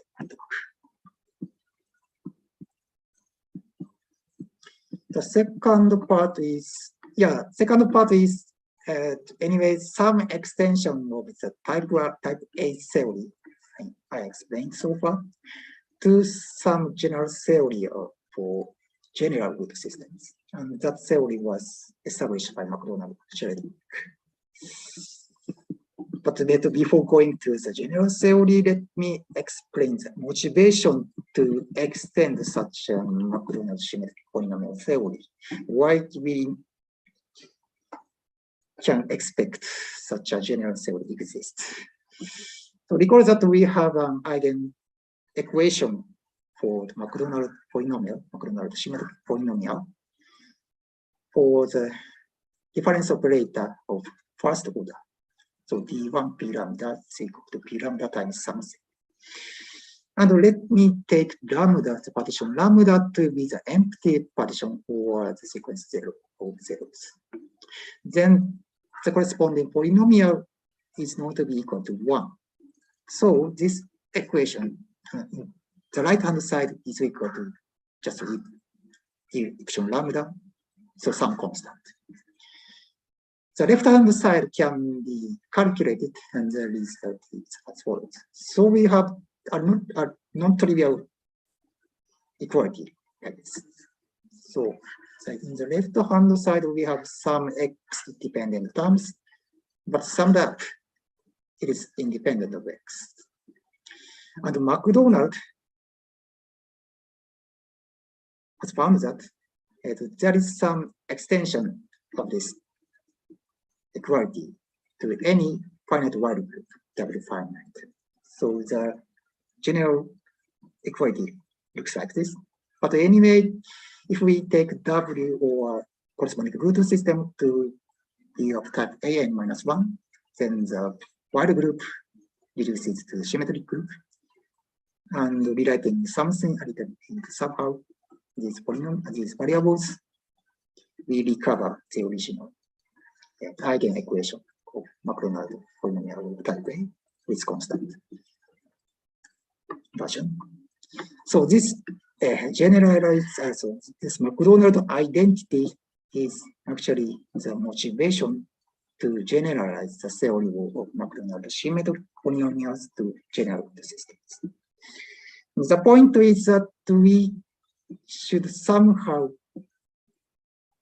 construct the Q-difference operators, which are mutually commutative in terms of those general root systems. And here is the clue. We will use the so-called extended affine Hecke algebras. So let me explain in the type A case. So this is a reformulation of McDonald symmetric polynomials.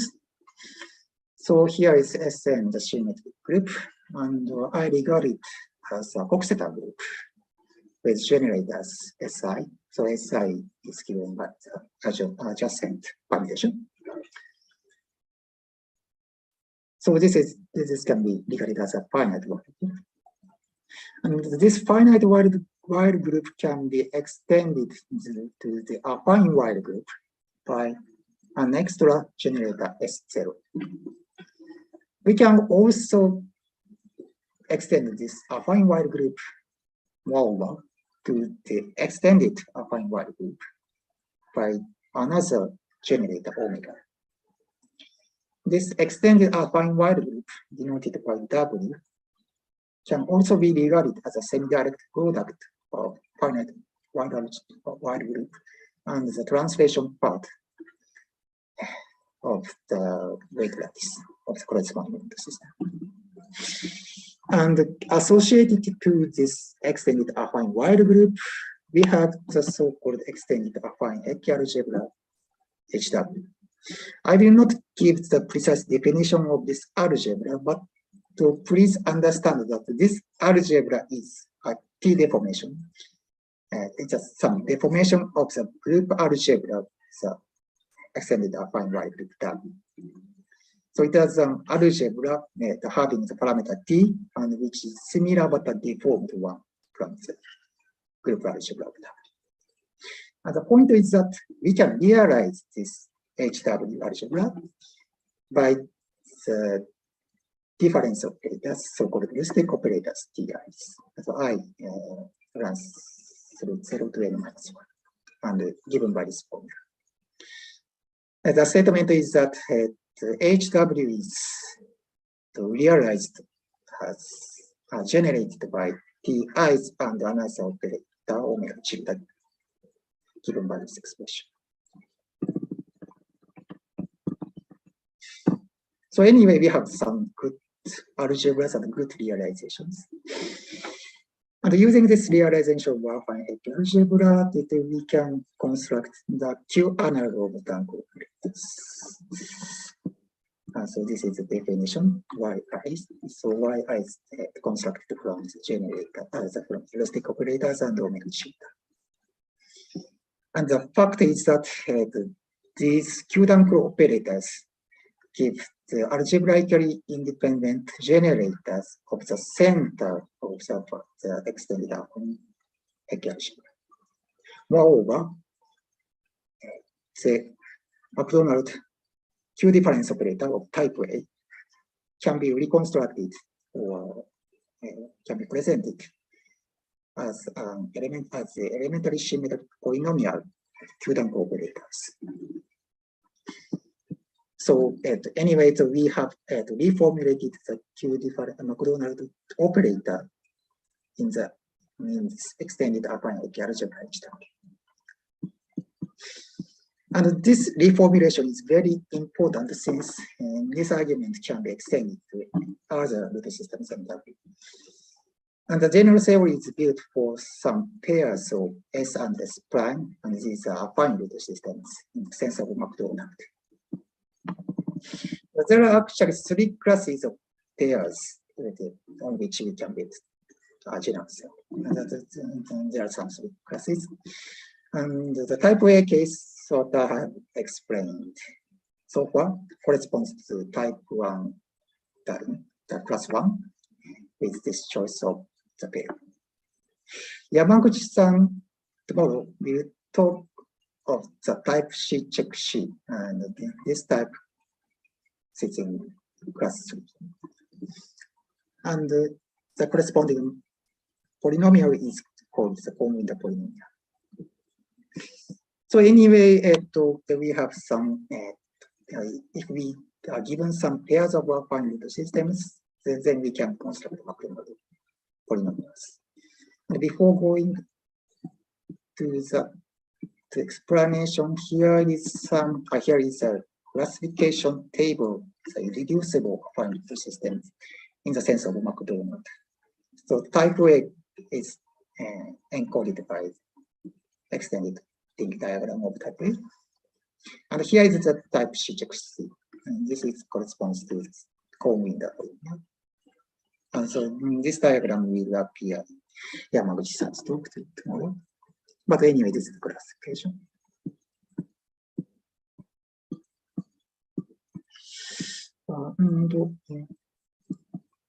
So here is the outline of the general theory which I mentioned. So let us give a pair of affine variables.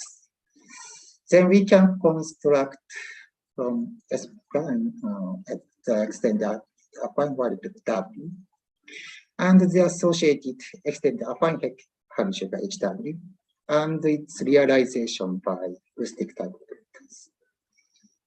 Then combining or building up these operators, we can construct Q-Tango operators, and these are mutually commutative. And further, after some calculation, that we can construct explicitly in this family of McDonald Q-difference operators of type S and S prime given pair. So these are mutually commutative. And this family of operators act on the space of finite wide group invariant polynomials. So this space. And using the dominant ordering, we can find the basis of this space, satisfying the triangular expansion and the joint eigenproperty with respect to this family of operators. So the obtained basis is called the McDonald polynomials P lambda general. So lambda here runs over dominant of the root system we are considering. And in this general McDonald polynomial of general type has parameters Q and T, but here T is studied. Q is Q, so just a shift parameter. But in general case, we have several T parameters. So I did not write T's there. As I have explained for type A, in the type A DE case, we have only one T parameter, but in general, there are several T parameters. And the fact is that the number of T parameters is nothing but the number of W bits in the system S, the affine root system S we are considering. And maybe this terminology will appear in Friday's talk, but anyway, the T star, the parameter T is sometimes called the Heckel parameters. So staying in the Heckel algebra. So anyway, the McDonald polynomials of general type have several parameters. And here is here's a hint for Yamaguchi-san's talk. So among the McDonald polynomials, the convided polynomials, the polynomial of type C has the most parameters, 6 parameters, meaning that we have 5 T parameters and 1 extra T parameters. So we have 6 parameters for convided polynomials. So anyway, we have some existence theorem of McDonald polynomials, but then we want to study the properties of McDonald polynomials. But in order to do that, so we need another caveat, the so-called DAHA, double affine algebra. I have no time to explain this one in detail, but using this one, we can show several things, including the orthogonality and moreover the explicit norm formula of the McDonald polynomials with the given inner product. And another property is the so-called duality formula. So this is a formula of the McDonald polynomials of index lambda specialized at some value associated to another partition and normalized in some way. This quantity is invariant under the permutation lambda quantity here. So this is a notable equality, and this duality formula will appear in constances tomorrow. And I think, yeah, this is the end of the McDonald, the very, very introduction of the general theory of the McDonald polynomials. So anyway, so here is a summary. So in the type A case, we have McDonald polynomial of P lambda x q and t, which is a symmetric function, a symmetric polynomial. And that polynomial is an eigenfunction of some Q difference operators. And it has the triangular property on expansion with respect to the monomial symmetric polynomials. And that polynomial theory can be generalized to some nice pair of affine root systems.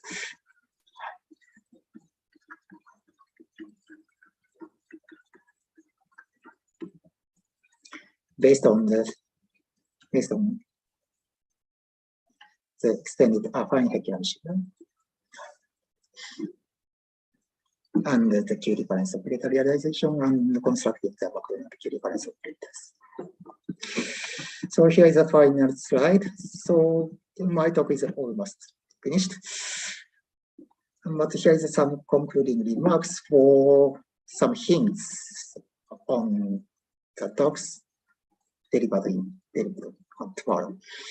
So I have explained orthogonality of Schur-Jack and McDonald polynomials using the integrals, but that inner product can also be described in terms of the power sum symmetric polynomials or functions given by this. So this is the case. In the McDonald case, we can reformulate the inner product by this simple formula. Not using integrals, we can introduce the polynomial by this simple formula. And this inner product will be the starting point of consensus. Another very important property on the McDonald operator of first type, of type A, is a so-called bispectral property. So this operator dx1 has another solution, a non-polynomial but a series solution indexed by the complex weight. So these are the sequence of complex numbers, and having parameters q and t, and two variable sets q and s. And this solution satisfies the bispectral eigenproperty. And this will appear in consensus. What may not appear, I'm sure, but anyway, it is related to the consensus. And the final remark is the ring structure of the invariant polynomial ring. This one. So in the classical case, the sure case, if we take the product of two sure polynomials, then this one is again a symmetric polynomial, so it can be expanded by the sure polynomial. The resulting expansion coefficient is equal to the counting of the semi-standard tableau. This is a classical Littlewood and Richardson rule. And this error coefficients have some analog for Jack and McDonald polynomials of type A, and even for McDonald polynomials of general type. Yamaguchi-san will give you some very complicated formula of this error coefficient for combined polynomials. So the most parameters is having 6 parameters. Very complicated formula here. And the final remark is that we can also consider a deformation of this multiplication, also by using some extra parameters here. And such a deformed ring structure may appear in consensus. But anyway, the time is up, so let me close my talk. Thank you very much for the attention. Well, thank you for your nice talk. Okay, so now is a problem section. Does anyone have a questions?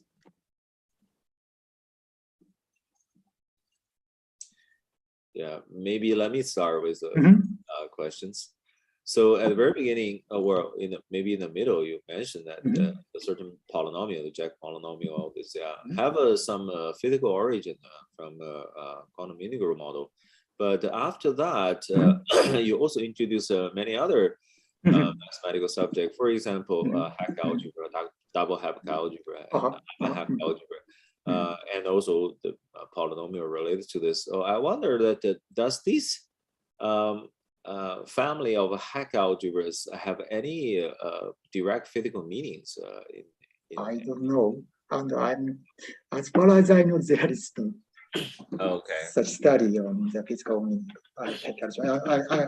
But I should mention that in very different context, hack algebras appears in physical context, of course.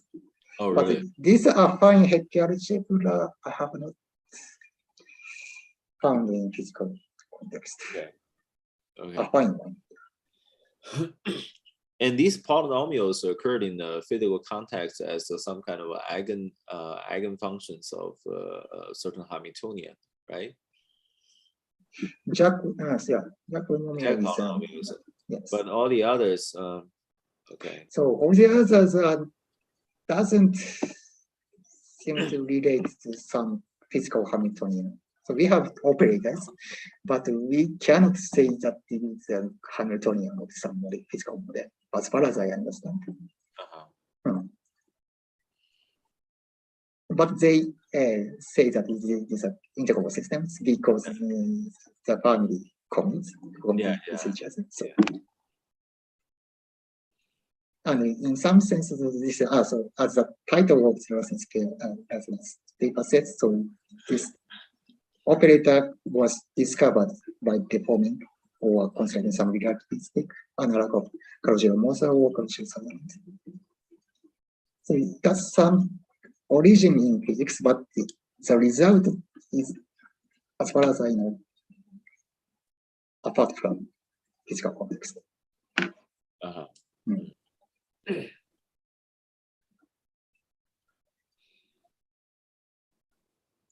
And the tool to construct this kind of polynomials and are mainly from representation theory, right? So in a sense, so McDonald polynomials give some give polynomial realization, representation of affine algebras. Yeah. This is one thing. But there is very little study on the whole what category of representation, the representation category of affine algebras. Yeah, but I wonder this, even though I mean these algebraic stuff have a lot of representation theory. It's natural to look at it from representation theory point of view, but I wonder, do they have any geometric meanings? Very nice question. And in type A case, so there are several geometric constructions of McDonald polynomials, but the related algebra is different from affine algebras. Which I have mentioned this quantum toroidal GL1 was a neon-Bank algebra. This algebra has some geometric realization, geometric meaning. Okay. And using that, we can reconstruct McDonald polynomials or functions in terms of that geometrically realized algebra.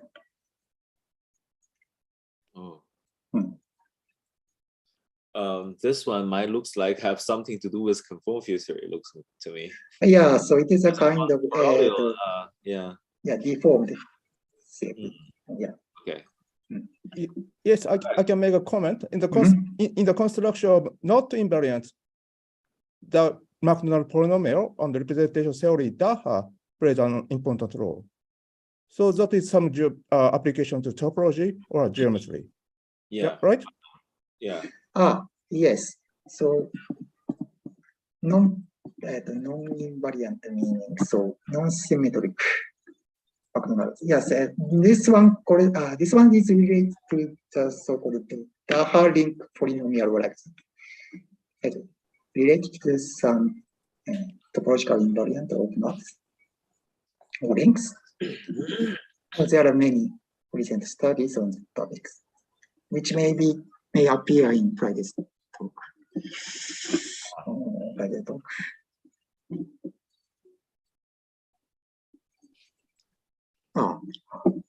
Sorry. So in that context, the affine Hecke algebra appears in some physical context. Sorry. I didn't know that. Maybe another, I don't know whether it's a comment or not, but I just wonder, if I remember correctly, I sort of heard of this or read Jules' paper about conformal field theory or VOA during my graduate school years. I remember one of his motivations to understand the McDonald polynomial. Yes. So yeah, so there also have some connections. Yes. So, but I wonder. So I mean that's kind of an old story. But for the later on, you have this all this double Hecke algebras coming out of this from not only from this place, maybe from many other places as well. So I don't know why they're so ubiquitous. I mean, it have been appeared in so many places. So I just don't understand why. There must why? Reason for all this like double Hecke algebras to appear. What's the fundamental? I mean, is there any philosophy behind this? Yeah, I agree your comment and your philosophy. Yeah, I don't know a good answer to your question. Okay. Yeah. And actually, that question is one of my thing of study. I see. Yeah. A very good question, I think. That is because mysterious. I'm sorry. Actually, that question also applies to VOA, right? Yeah. Why VOA appears so many places or ubiquitous? Well, I remember this type of question have been appeared in many different talks and the conference and the people. I remember Michael Douglas was once a physicist. He's a physicist. He said once he said, okay, maybe everything is related to everything else. Maybe this is the main feature of the mathematics and the physics in the modern age, because within quantum field theory framework, it looks like everything is connected to everything else. But that's an empty statement. I mean, you cannot make it a deeper understanding of this. But maybe it's not entirely empty. I mean, I'm not sure. Might not be entirely empty. It looks like something is unifying mathematics. Yeah, maybe it's quantum field theory. Maybe some infinite dimensional structures. I don't know. Yeah, it was really nice. So, any other questions?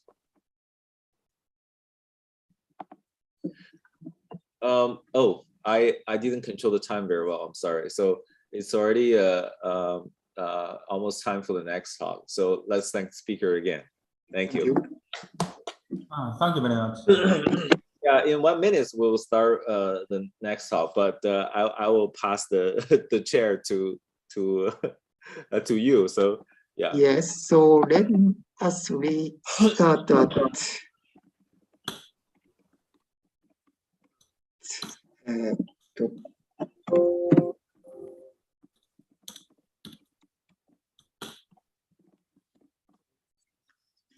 posted a message. So let us restart at 3:45 in China time in 5 minutes. Is it okay, Hayashi Sensei? 5 minutes? I don't see. So 45. next, now. Not now. In 5 minutes. In 5 minutes. Now it is 40.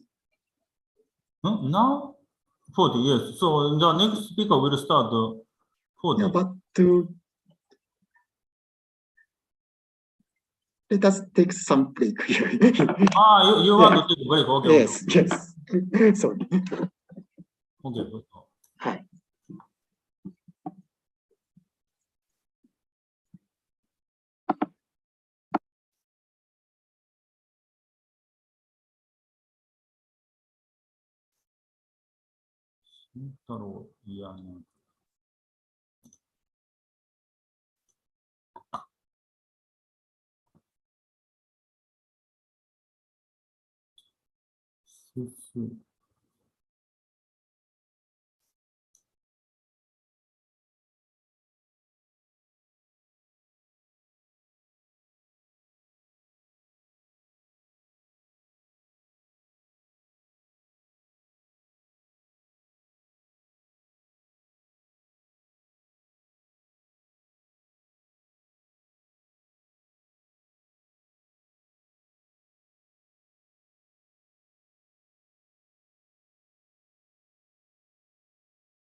So can you see my slide? Yeah, it is okay. Yes. Yeah. So now let us restart, and the final speaker of today's session is Dr. Ji-Hao Zhang from USTC and SUSTech. The title is Enriched Categories and Their Centers. So please start. Okay, thanks. And I would also like to thank the organizers of this workshop. Okay, in today's talk, we have seen the applications of the enriched category theory in physics, especially in Rongge Xu and Oliver Young's talk, and also in Liang Kong's talk.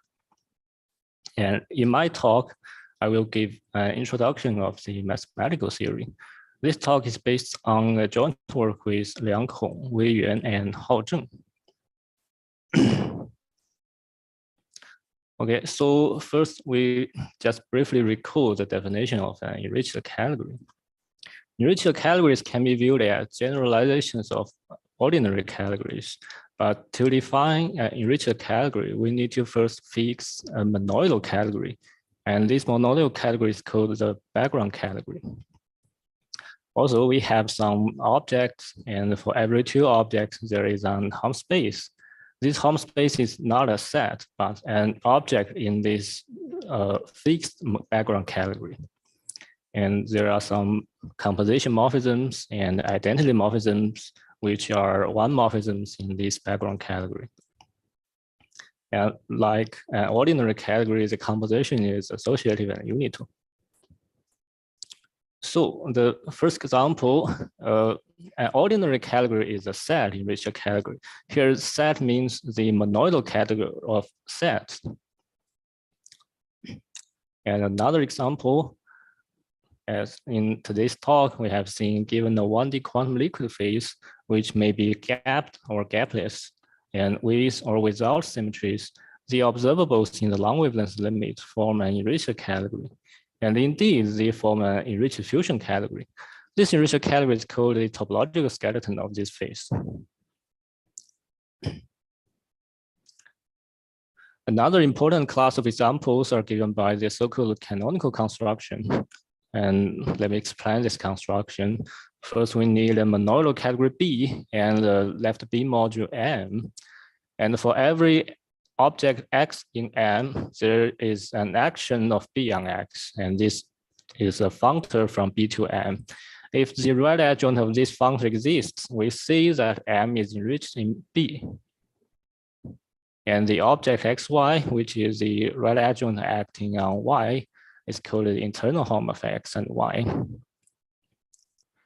And from this adjunction, we have the following results. First, we have a morphism from the tensor unit in B to the internal Hom XX. This morphism is induced by the identity morphism on X. And also we have a composition morphism induced as a following equation. And in the first step and the last step, the morphism internal XY tensor X to Y is induced by the identity morphism on the internal Hom XY. So we have seen that there is an enriched category BM. The background category of BM is just B, and the underlying category, we have not defined the underlying category. And the objects of this BM is just the same as M. And the Hom spaces are given by the internal Hom. Also, the composition and the identity morphisms are given by the above construction. So this is a canonical construction. Another way to construct enriched categories is given by the operation called changing of the background category. First, we recall a Lex monoidal functor is just a functor equipped with two natural transformations. And these two natural transformations should satisfy the Euler conditions of a monoidal functor. But the difference is for monoidal functor, these two natural transformations must be natural isomorphisms. For Lex monoidal functor, they are not necessarily invertible. So if there is an A enriched category AL, and the Lax monoidal functor from A to B, then this Lax monoidal functor induces a B-enriched category, whose objects are the same as AL, but the Hom spaces are mapped by this Lax monoidal functor. And as a special case, we consider that B is just the category of sets, and F is a Hom category from the tensor unit. Then the changing of the background category just gives an ordinary category. And this category is called the underlying category of AL. And as you can see, if we have a canonical construction BM, its underlying category is just the category M. Okay, so this is a changing of the background category. And let me remark that for an enriched category, changing of the background can be viewed as a functor. So we can have a new definition of an enriched functors. So let me give the definition. An enriched functor between two enriched categories is defined by the following data. First, we need a Lax monoidal functor between two background categories. And this functor is called the background changing functor. And we have a map between the objects. And for every two objects, we have a map between the Hom spaces. But the Hom space in A should be mapped by this background changing functor. And also, like an ordinary functor, the enriched functor should also preserve the composition and identity morphisms. As a special case, if B is the same as A and the background changing functor is just the identity functor, such an enriched functor is called an A functor. And this is a traditional definition of an enriched functor. For example, you can find this definition in Kelly's famous book on enriched category theory. So what we do is to find a new definition of enriched functors where these two enriched categories can have different background categories. I would also like to remark that every enriched functor can be decomposed as the composition of two enriched functors, where the first enriched functor is just only changes the background, and the second functor is a B functor. Also, for every enriched functor, we can define its underlying functor between two underlying categories. And it is defined by the following map. And similarly, we can define the notion of an enriched natural transformation. It is also defined by a background changing natural transformation and an underlying natural transformation. And the background changing natural transformation should be monoidal. Okay, so all enriched categories, enriched functors, and enriched natural transformations should form a two category. And we denote the two category by this notation, Lax ECAT. It is also a symmetric monoidal category with the monoidal product given by the Cartesian product. And in practice, we also consider a sub-two category in which we only consider the enriched functors whose background changing functors are strongly monoidal, not Lax monoidal. And this sub-two category is denoted by ECAT.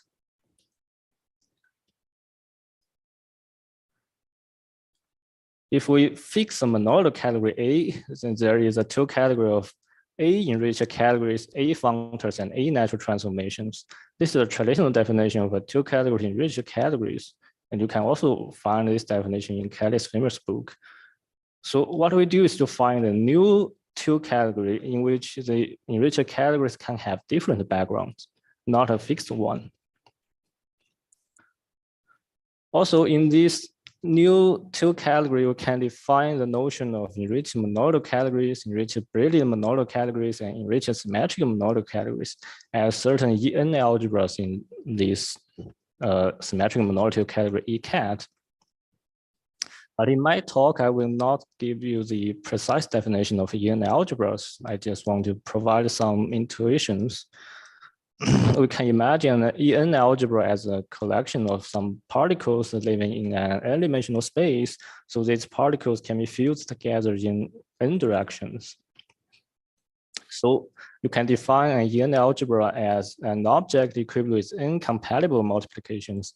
Here, the compatibility means every multiplication is a homomorphism between is a homomorphism with respect to other multiplications. In particular, an E0 algebra is just an object equipped with a morphism from the tensor unit to X. Okay. For example, in the category of vector spaces, we can define EN algebras, and an E1 algebra is just a vector space equipped with only one multiplication, so it is an ordinary algebra. And for E2 algebra, it is a commutative algebra. Why? Because an E2 algebra is just a vector space equipped with two multiplications. And graphically, I just draw these two multiplications as horizontal multiplication and vertical multiplication. So what is the compatibility condition of these two multiplications? If we consider 4 elements, well, you can imagine that there are 4 particles in this space. So you can multiply them in 2 different ways. You can first multiply them horizontally and then vertically, or first vertically multiply them and horizontally multiply them. And the compatibility means these 2 ways of multiplication should be the same. So we have the following equation. And from this equation, you can see that the horizontal multiplication is the same as the vertical multiplication, and both of them are commutative. This is a classical argument of why the higher homotopy groups are commutative. Also, we consider the category of all categories. And in these 2 categories, an E1 algebra is just a monoidal category, and E2 algebra is a brilliant monoidal category. The argument is basically the same as above, but these 2 equations, well, these 4 equations should be replaced by natural isomorphisms because there are non-trivial 2 morphisms in the 2 categories of CAD. And for E3 algebra and higher EN algebras, they are just symmetric monoidal categories. Okay, so in the symmetric monoidal 2 category ECAD, we just define the EN algebras as enriched monoidal category, enriched brilliant monoidal category, and enriched symmetric monoidal category. We can take in their underlying category, and you can find this operation is a symmetric monoidal 2 functor. So it maps an EN algebra to an EN algebra. And similarly, you can take in the background category. This is also a symmetric monoidal 2 functor. So if we have an enriched monoidal category, it is an E1 algebra in ECAD, then the underlying category is a E1 algebra in CAD, which is a monoidal category. And the background category is a E1 algebra in the category of E1 algebras in CAD, which is just a brilliant monoidal category. And for enriched brilliant monoidal category, it's an E2 algebra. So both the underlying category and the background categories are E2 algebras. So the underlying category is brilliant monoidal, but the background category is symmetric monoidal. And for enriched symmetric monoidal category, its underlying category and the background categories are both symmetric. And conversely, we can consider the canonical construction. The canonical construction can be extended to a symmetric monoidal 2 functor from 2 category to ECAD. I will not tell you the detail of these 2 category, but I just tell you some results. First, we recall the canonical construction just maps a monoidal category and the left module to an enriched category. And for E1 algebras, we can consider the so-called monoidal left module. What is a monoidal left module? We first need a brilliant monoidal category. And the monoidal module over a brilliant monoidal category C just means a monoidal category M equivalent with a brilliant monoidal functor to the Drinfeld center of M. And the canonical construction just maps this monoidal module to enrich the monoidal category. And similarly, you can define the notion of a brilliant left module. If we have a symmetric monoidal category, a brilliant left module over this symmetric monoidal category is just a brilliant monoidal category M equivalent with a symmetric monoidal functor to the Milgauss center of M. And the canonical construction maps such a brilliant left module to enrich the monoidal category. And if M itself is symmetric, then the canonical construction is enrich the symmetric monoidal.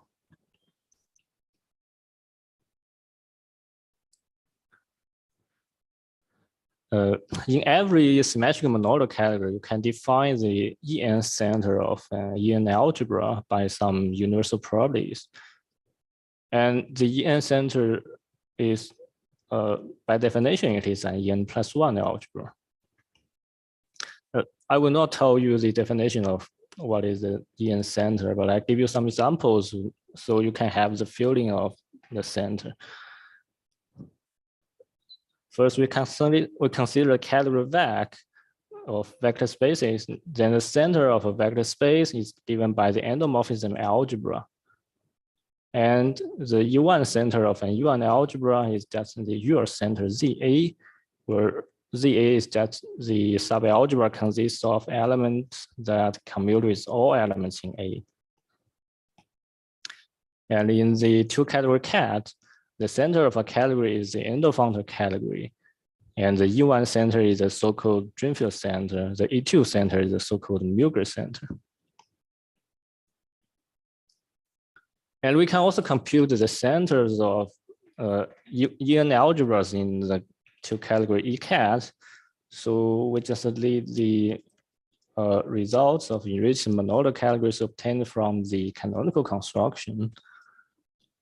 First, we consider the case that B is a rigid monoidal category and M is a B module.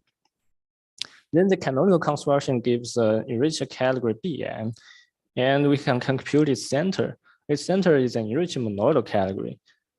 The background category is the Drinfeld center of B, and the underlying category is the functor category of B module functor category to from M to M.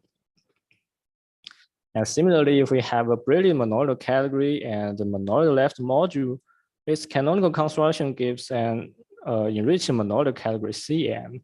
And you can compute its E1 center, which is an E2 algebra. Enriched brilliant monoidal category. Its background category is a Milgauss center of C, and the underlying category is just a Milgauss centralizer. And for enriched brilliant monoidal category, you can compute its E2 center. The background category of enriched brilliant monoidal category AL is the same as A, but the underlying category is the Milgauss center of L. As a special case, we get our main results. If A is an indecomposable multifusion category and L is a finite semi-simple left A module, then the canonical construction gives an enriched category AL. You can compute its center, which is an enriched fusion category. And this enriched fusion category can also compute its U1 center. And we get a result is VEC, which is trivial in some sense. So this result means the U1 center of the center of this enriched category is trivial. And let me tell you the physical meaning of these results. For this enriched fusion category, we can imagine that it is a topological skeleton of a 1+1D quantum liquid phase. And this enriched category AL, it is a category of boundary conditions of this 1+1D quantum liquid phase. So the boundary bulk relation just says the bulk is a center of the boundary. So the center of this boundary categories just get the bulk enriched fusion category. And this U1 center of this enriched fusion category describes the 2D bulk of this 1 plus 1D quantum phase. So this result means the 2D bulk of this 1D phase is trivial. So physically, this result says the bulk of a bulk is trivial. And in one dimensional higher, there is a similar story. We consider a non-degenerate Brillouin fusion category C and an indecomposable multifusion left module defined by a Brillouin tensor functor. Then the canonical construction CM just it is a enriched fusion category. And this enriched fusion category is a topological skeleton of a 1 plus 1D quantum liquid phase. We can compute this U1 center, which describes the 2D bulk of this phase. And we can also compute the E2 center of this enriched symmetric, enriched Brillouin category. And the result just describes the 3D bulk of the 2D bulk. And we again get the bulk of a bulk is trivial result. And mathematically, the result is the center of the center is trivial. Physically, it means the bulk of a bulk is trivial. Okay, so that's my talk. Thanks for listening. Thank you for the interesting talk. And is there any comments or questions?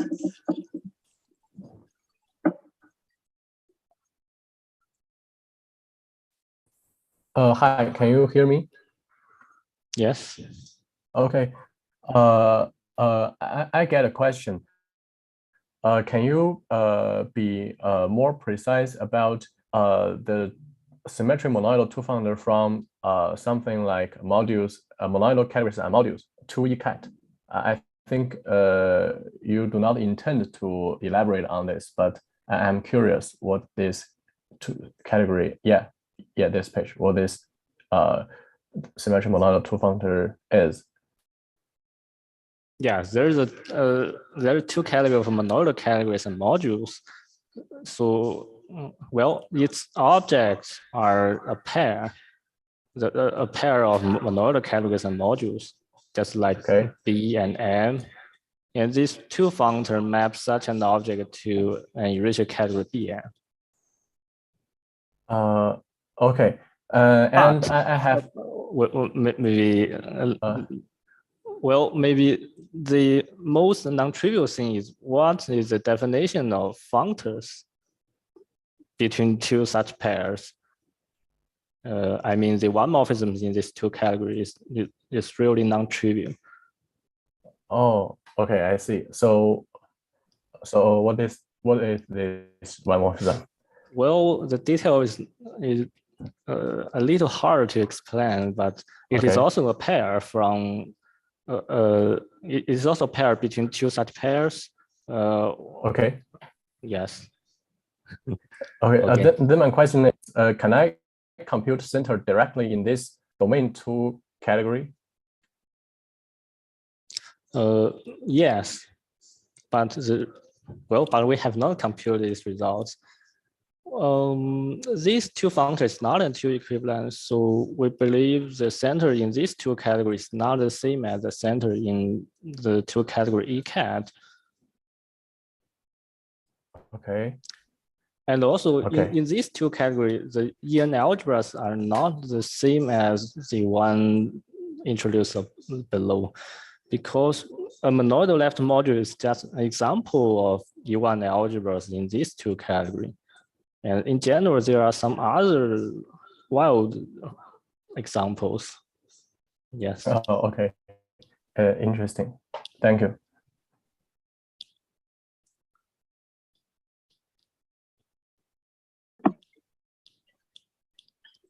Is there any other comments?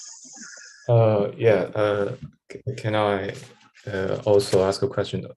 Actually, I'm curious about your explanation to the last question.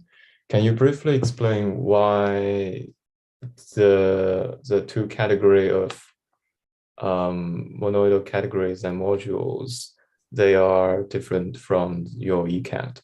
Because it seems the canonical construction does not really lose any information, right? Yes, so what but kind of wild phenomena is happening in the domain that prevent you from getting the same center? well,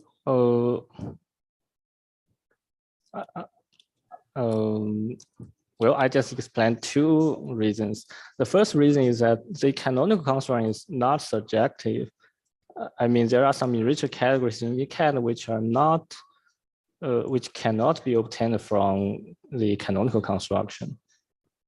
And the second one, I want to see, for example, an E1 algebra in these two categories may not be a monoidal left module. For example, if M is a monoidal category, but this functor is just really the Lex monoidal functor. And you can also do a canonical construction to get a. But your ECAT is not, the morphisms of background category is not Lex, right? Yes, but you can still get an object. Sorry, I mean, in your domain category, is one morphism Lex between underlying monoidal categories to be Lex, or some kind of assumptions you are making here? Well, there are also two definitions of the domain category, but if we choose ECAD here, the domain category should be, the one morphism should be monoidal and not Lex monoidal. But this is an object, not a one morphism.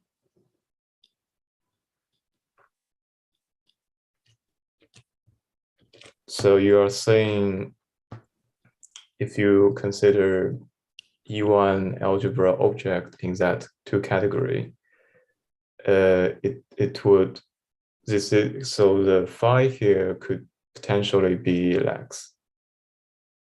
Is that a claim? Well, I know, I get your point.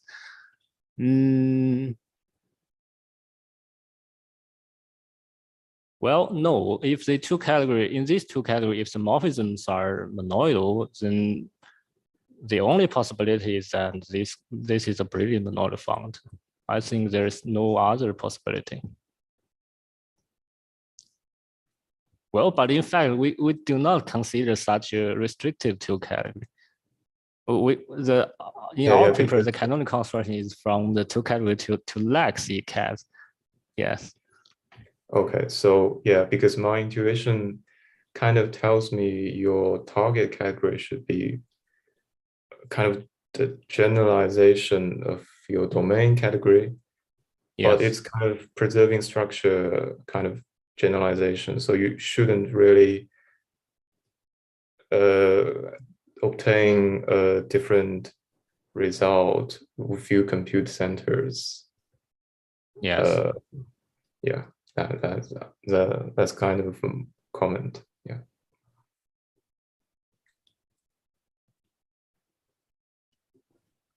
Xu-Hao, is your intuition wrong? Is your conclusion is that your intuition is wrong for this symmetric monoidal two functor, or right? I'm not sure. So if you insist your domain and target categories, the morphisms between monoidal functors to be strong, I think we should agree that my intuition is kind of right. But if you consider Lex one, I don't know. I haven't computed impulse. So yeah. And also in your definition about ECAD, your natural transformation between Lex monoidal functors, they are not Lex version, right? They are kind of strong. Well, there's no Lex version of monoidal natural transformation. I mean there's no Lex monoidal transformation. Two cells to be not necessarily invertible. Well, enriched natural transformations are, by definition, not necessarily invertible. I see. Yeah. I seems to confuse something. Yeah, that only happens in higher categorical case where yes, cells you can. Yes, for one category, then the monoidal natural transformations are no lax versions. Exactly. Yeah.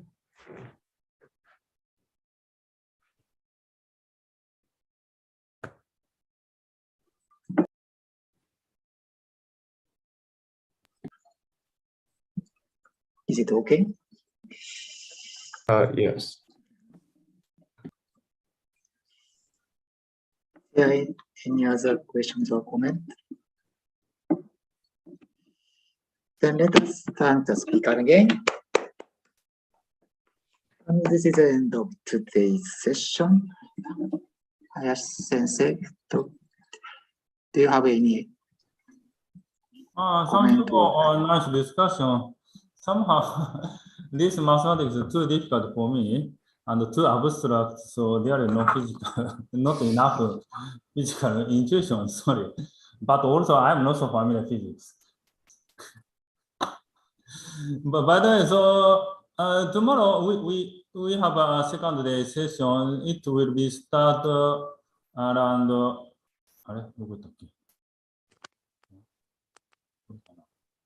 Yes, from 9:30 in Chinese time and in Japanese time 10:30.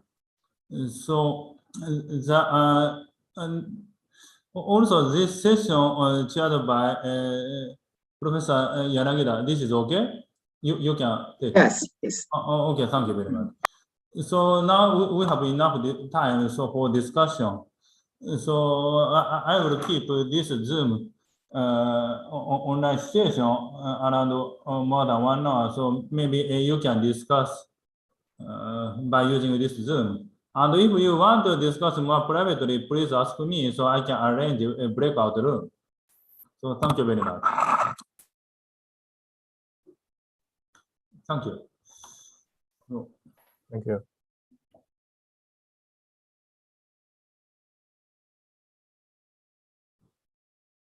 Yeah.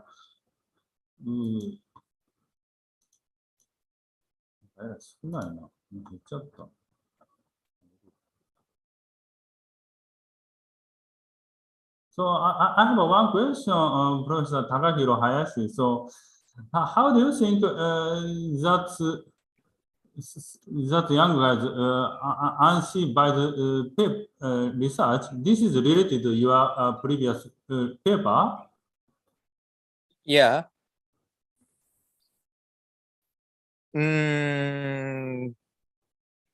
Sorry, what is your question? I want to know his talk is related to your old result or not? Of course, it is related. So he considers some construction of some object. Yeah. And that object is somehow related to existing construction. Probably not. It's my mistake. Your mistake. Oh. Yeah. But わかんないですね。ひょっとしたら関係するようなものがあるのかもしれないけど、ちょっとよくわかんないです。すいません。I don't know. Sorry. Okay. I'm here. Sorry, my video cannot be open right now due to some issue. But I'm here. Thank you, Hayashi. Thank you. Yeah.